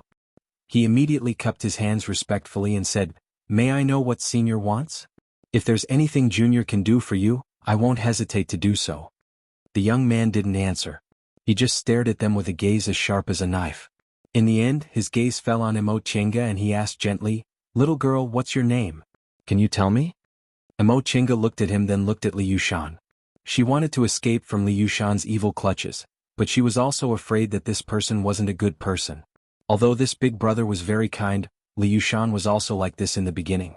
Li Yushan was anxious. "Senior, this is indeed my younger sister." Before he could finish, the young man let out a humph, and suddenly threw Li Yushan to the ground with a wave of his hand. Li Yushan was shocked, but before he could say anything the young man sneered and said, "Don't think I don't know you kidnapped this child." He then ignored Li Yushan and asked Emo Chinga, "Little girl, is your surname Emo and you live in Emo family's village in Lianqing?" Emo Chinga was gobsmacked. How did this person know? The young man said, "Don't be afraid. I came to pick you up on your father's request. If you have something to say, just tell me." Emo Chinga and Li Yushan were both shocked. However, one was pleasantly surprised while the other was frightened. Li Yushan only knew her father had been missing for a long time. He didn't expect that he would send someone back at this time. Moreover, he was a high-level cultivator. He couldn't help but feel regret. If only he had waited a few more days. Maybe he could have gotten some benefits. How could Emo Chinga hold back after hearing about her father? She blurted out, "My father? Where's my father? Did you come to pick me up and take me to see my father?" The young man smiled and said, "If you're a little girl from Emo family's village, then you're right." Emo Chinga nodded repeatedly. "Yes, I did." The young man was relieved that he finally found her and that she was safe. He stepped forward to size her up and asked, "Did this person kidnap you? Did he mistreat you?" Emo Chinga nodded. "It was him. He pretended to exchange insights with me and sealed the spiritual aura in my meridians. He even said he wanted me to be some kind of human furnace." The young man's expression immediately changed. He glared at Li Yushan, who had fallen on the ground. "What a scum of the cultivation world. You actually dared to have designs on such a young child." Li Yushan realized he had offended an expert. Moreover, he couldn't refute the fact that he kidnapped Emo Chinga, so he hastily said, "Senior, please wait. Listen to me." The young man sneered again. "All right, tell me. Is there anything you can't say?" "Senior, I indeed had bad intentions, but this little girl is really rare in this world. Senior, do you know that she has a purine constitution? Performing dual cultivation with her." A strong gust of wind made Li Yushan tilt his head and spit out a mouthful of blood. The young man stared at him coldly. "You actually wanted to use this to lure me? You really have evil intentions. What's the point of keeping you alive?" Li Yushan turned pale with fright. He knew the young man in front of him wanted to kill him. He immediately took out a talisman from his robe and ignited it. He immediately stood up and ran away at an extremely fast speed. The young man didn't move. The sword on his back flew out of its sheath and swiftly flew towards Li Yushan. Li Yushan cried out and fell to the ground with a thud. The sword flew back and was returned to its sheath. The young man snorted coldly at the corpse. Emo Chinga was terrified. Although she had long thought that she would hack Li Yushan into 1,000 pieces if she had the strength, seeing such a bloody scene was more frightening than satisfying. As it turned out, the difference between the foundation building realm and the aura refining realm was actually so big. She hated Li Yushan to the bone and wanted to escape from his devil's hands, but she couldn't. In front of this foundation building senior, Li Yushan was nothing more than an ant that could be killed with a wave of his hand.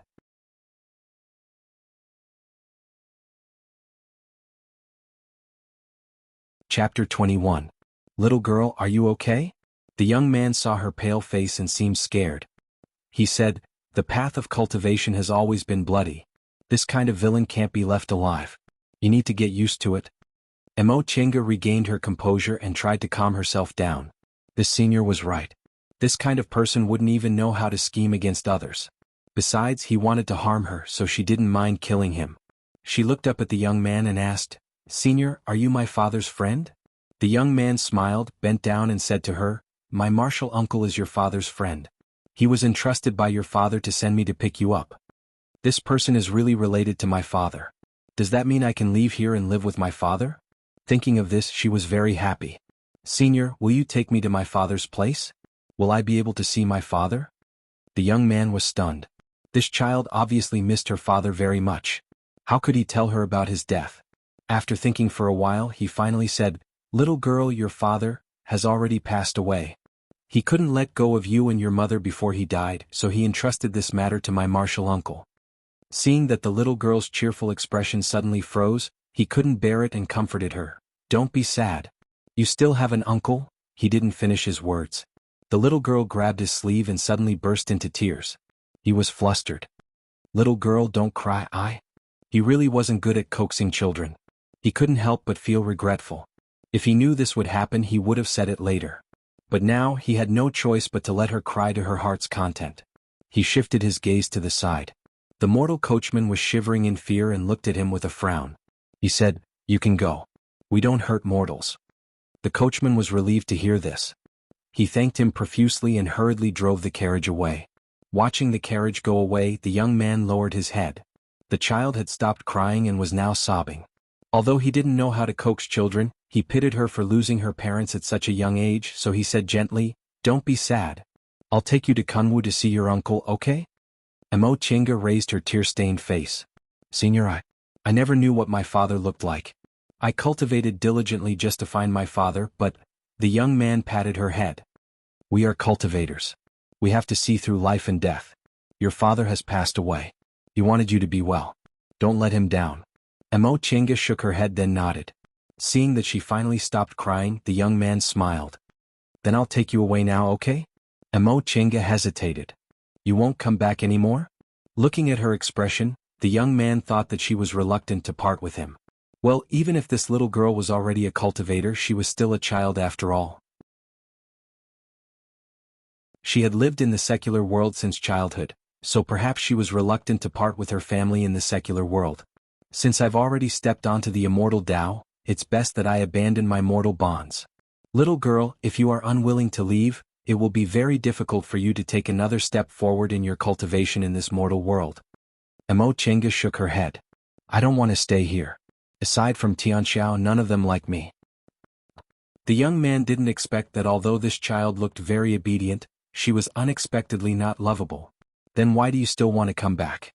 Emo Chinga said, "Tianxiao is very good to me. I want to see her again in the future." The young man smiled. "So that's how it is. That's easy. When you build your foundation, you'll be able to fly. At that time, you can come back whenever you want. Fly. Fly in the sky like him?" Emo Chinga's eyes lit up. "Really?" The young man nodded with a smile then said, "I'll take you with me. In a few days we'll reach Kunwu." Emo Chinga nodded then shook her head. "Senior, can I go home and take a look before we leave?" "Of course you can." The young man waved his hand, and the sword on his back flew out automatically. He held Emo Chinga's hand and stepped on the flying sword. "I'll take you home first." With a whoosh, the scenery in front of her suddenly changed. Emo Chinga was startled. Soon after, she saw that she was in midair. Her surroundings were pitch black, and she could vaguely see mountains and rivers below. She suddenly felt weak under her feet. Seeing her like this, the young man laughed. "Don't be afraid. With me here you won't fall." Emo Chinga's face was pale. She was scared witless, but when she heard his comforting words, she nodded reluctantly. The young man slowly talked to her to distract her. "Little girl, your surname is Emo. What's your first name?" Emo Chinga stared down without blinking and answered, "My name is Chinga. Tian as in heaven, and Ji as in song." "Emo Chinga," the young man repeated her name and said with a smile, "This name is good. My surname is the same as your father's and my name is Jingwen. You don't need to call me senior. Just call me Big Brother Yi." He then asked, "How did you cultivate? Is it the cultivation technique your father left behind?" Emo Chinga hesitated for a moment then nodded. "And I found it by accident. You might know a person's face but not his heart. After the incident with Li Yushan, she became even more careful. Yi Jingwen's gaze fell on her hand. After staring at it for a long time, he said, "The bead in your hand isn't an ordinary object. It contains spiritual aura. It's a treasure, right?" Emo Tiange was startled. Sure enough, he was in the foundation building realm. Although Li Yushan also saw it, he didn't doubt it at all. However, this big brother Yi unexpectedly saw through it at a glance. Seeing her frightened expression, Yi Jingwen smiled. "Don't worry. If I wasn't trustworthy, Martial Uncle wouldn't have sent me here. I just found out you really inherited your mother's purine constitution. If I had bad intentions, I would have directly taken you away." Emo Tiange finally felt a bit relieved after hearing what he said. She said embarrassedly, "Senior? Oh, big brother Yi, this bead was left by my father to my mother. I also don't know what it is. I only know it can gather spiritual aura." Yi Jingwen took a second look at it, then asked, "Can I take a look at it?" Emo Tiange thought for a moment, then took off the bead and handed it to him. Yi Jingwen took it, turned it over and over again, then sent a strand of his divine sense into it. In the end, he returned it to her hand and said with a smile, "If I'm not mistaken, this is a string of spirit-gathering beads. There's a spirit-gathering formation engraved inside it. It's indeed a treasure for low-level cultivators, but it's useless for high-level cultivators. Presumably, your father left it with your mother in the hope that she wouldn't suffer any disasters or illnesses and could prolong her life. Unfortunately." Emo Tiange silently put the bead away. She knew her mother's illness couldn't be cured, it could only prolong her life. She raised her head and looked at Yi Jingwen. She thought for a moment, then asked, "Big brother Yi, is my father really an immortal? What about you guys?" "Of course. Your father is a core formation cultivator, a famous cultivator in West Kunwu." Seeing that Emo Tiange's eyes lit up, he smiled and said, "As for me, I'm a disciple of Shenqing School. My martial uncle is Master Daoist Shoujing, an elder of Shenqing School. My martial uncle is amazing. He's a rare genius who formed his gold core in 100 years in the Celestial Pole. Your father and my martial uncle are friends, so of course he's also amazing." Emo Tiange was a bit confused. "Big brother Yi, since my father's so amazing, why would he?" Yi Jingwen couldn't answer this question. He just sighed and said, "The path of cultivation is really difficult and dangerous. Not only is the human heart unpredictable, but for natural treasures and fated chances, you also have to fight against the heavens. Even heaven-gifted geniuses can't guarantee they'll live forever." Seeing that Emo Tiange didn't understand, he couldn't help but laugh at himself. How could a child who hadn't experienced these things understand? As they talked, they finally arrived at Mo's village.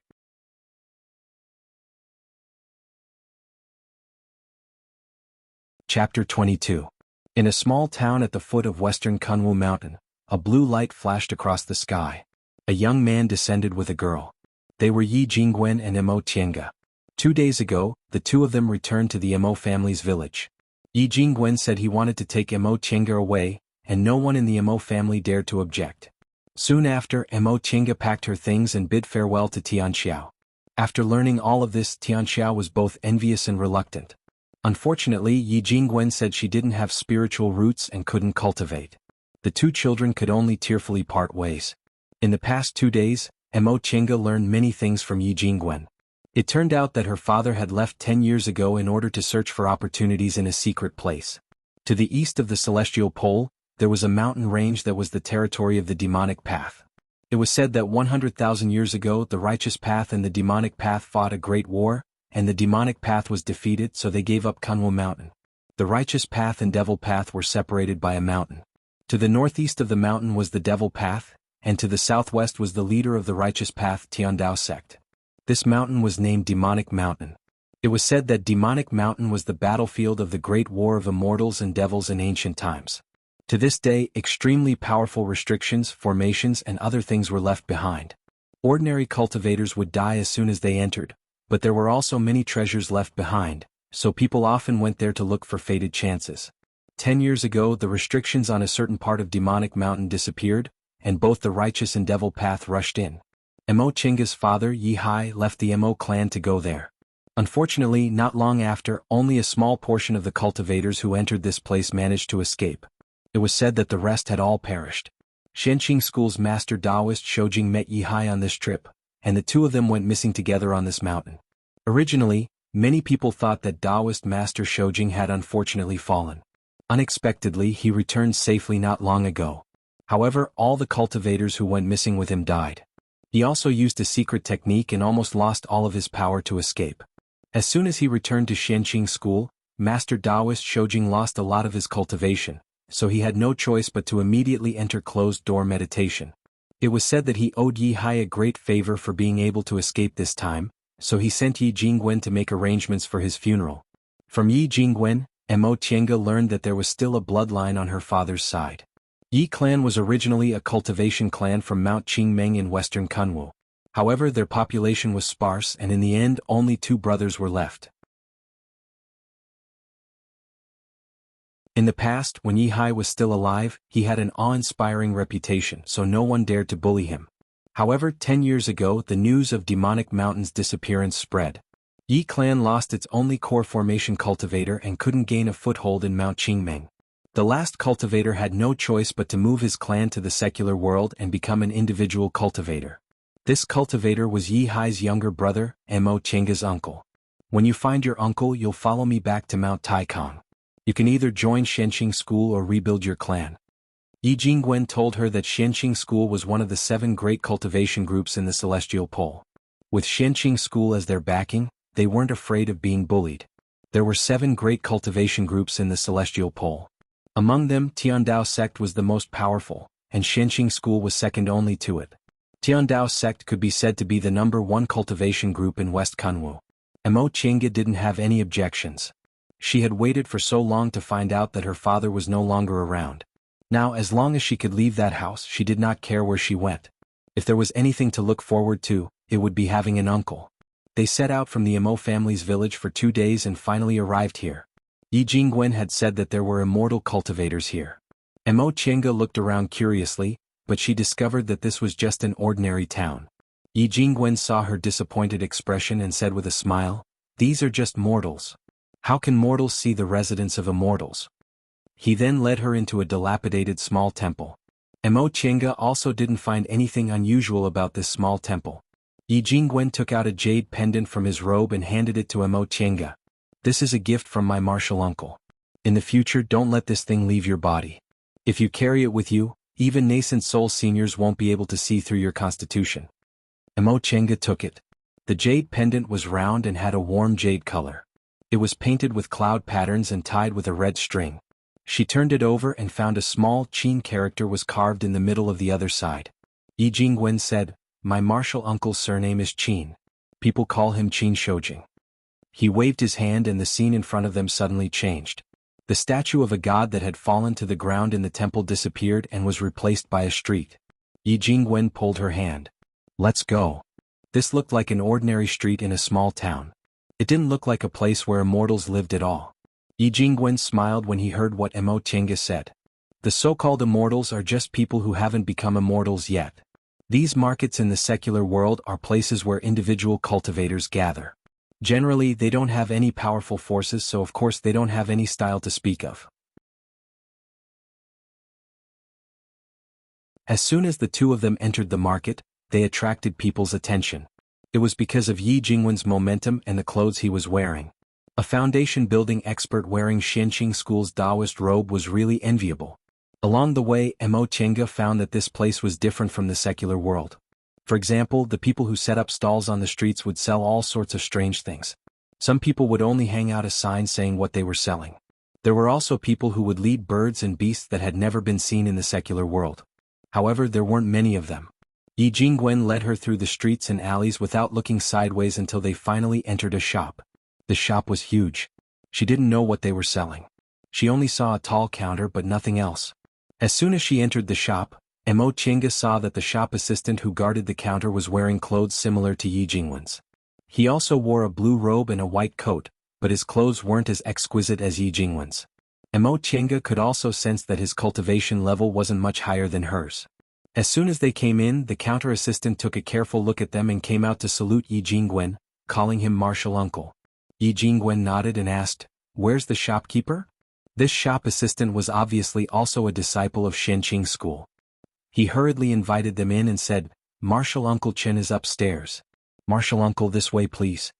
When they went upstairs, Mo Tiange saw that the second floor was the same as the first floor.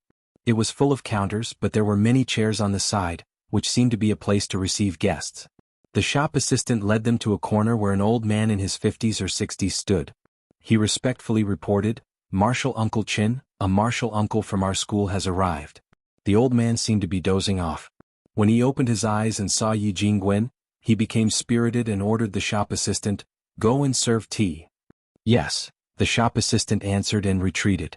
Seeing that Yi Jingwen was wearing their school's high-level disciple uniform and was so young, the old man didn't dare to neglect him. He stood up, cupped his hands and said, "Junior martial brother, I'm the shopkeeper here. My surname is Chen and my name is Yoli. May I ask which master Taoist you belong to and why did you come here?" Yi Jingwen returned the greeting and said, "I'm Yi Jingwen of Clear Spring Peak. I came here on Martial Uncle Shoujing's order to inquire about a certain person." Upon hearing the 3 words Clear Spring Peak, the old man didn't dare to neglect him even more. Clear Spring Peak was the cultivation place of Patriarch Jinghe. This patriarch's temper had always been bad and he was very protective. "Junior martial brother Yi, do you have an identity tablet?" Yi Jingwen nodded, then took out a palm-sized jade tablet from his robe and handed it over. After the old man verified that there was no mistake, he returned the identity tablet to Yi Jingwen and invited the 2 of them into a private room covered with restrictions. "Junior martial brother Yi, please speak." Yi Jingwen admired Qin Yoli's cautious manner, so his tone became a lot more amiable. "Senior martial brother Qin, the person we're looking for is an individual cultivator named Yi Jiang. His cultivation level is in the foundation building realm and he's quite old. His appearance should be around 50 years old. Reportedly, someone saw him passing through this place." Qin Yoli stroked his beard and pondered for a moment before he said, "Junior martial brother, please wait here for a moment. I'll send a disciple to inquire about him." Yi Jingwen nodded. "Senior martial brother, please." Qin Yoli withdrew and once again ordered someone to bring tea. Mo Tiange was very surprised to see that this tea actually contained spiritual aura. Yi Jingwen said to her, "This is just a tea plant cultivated in a place with spiritual aura. It's not a rare species." "Oh," Mo Tiange said, then asked, "Big brother Yi, is this a shop run by your school?" Yi Jingwen answered, "Yes. We have shops in every market square. If disciples outside need help, they can look for the shopkeeper." The 2 of them waited for a while before Qin Yoli came in. "You're tuning in to the Han Li's Wuxia Chronicles YouTube channel. We're so grateful for your support and don't forget to subscribe to join us on this incredible journey through captivating stories. Your generosity through donations truly makes a world of difference, as it's the primary source of revenue that allows me to expand and enhance this channel for you. Thank you from the bottom of my heart for being a part of this adventure."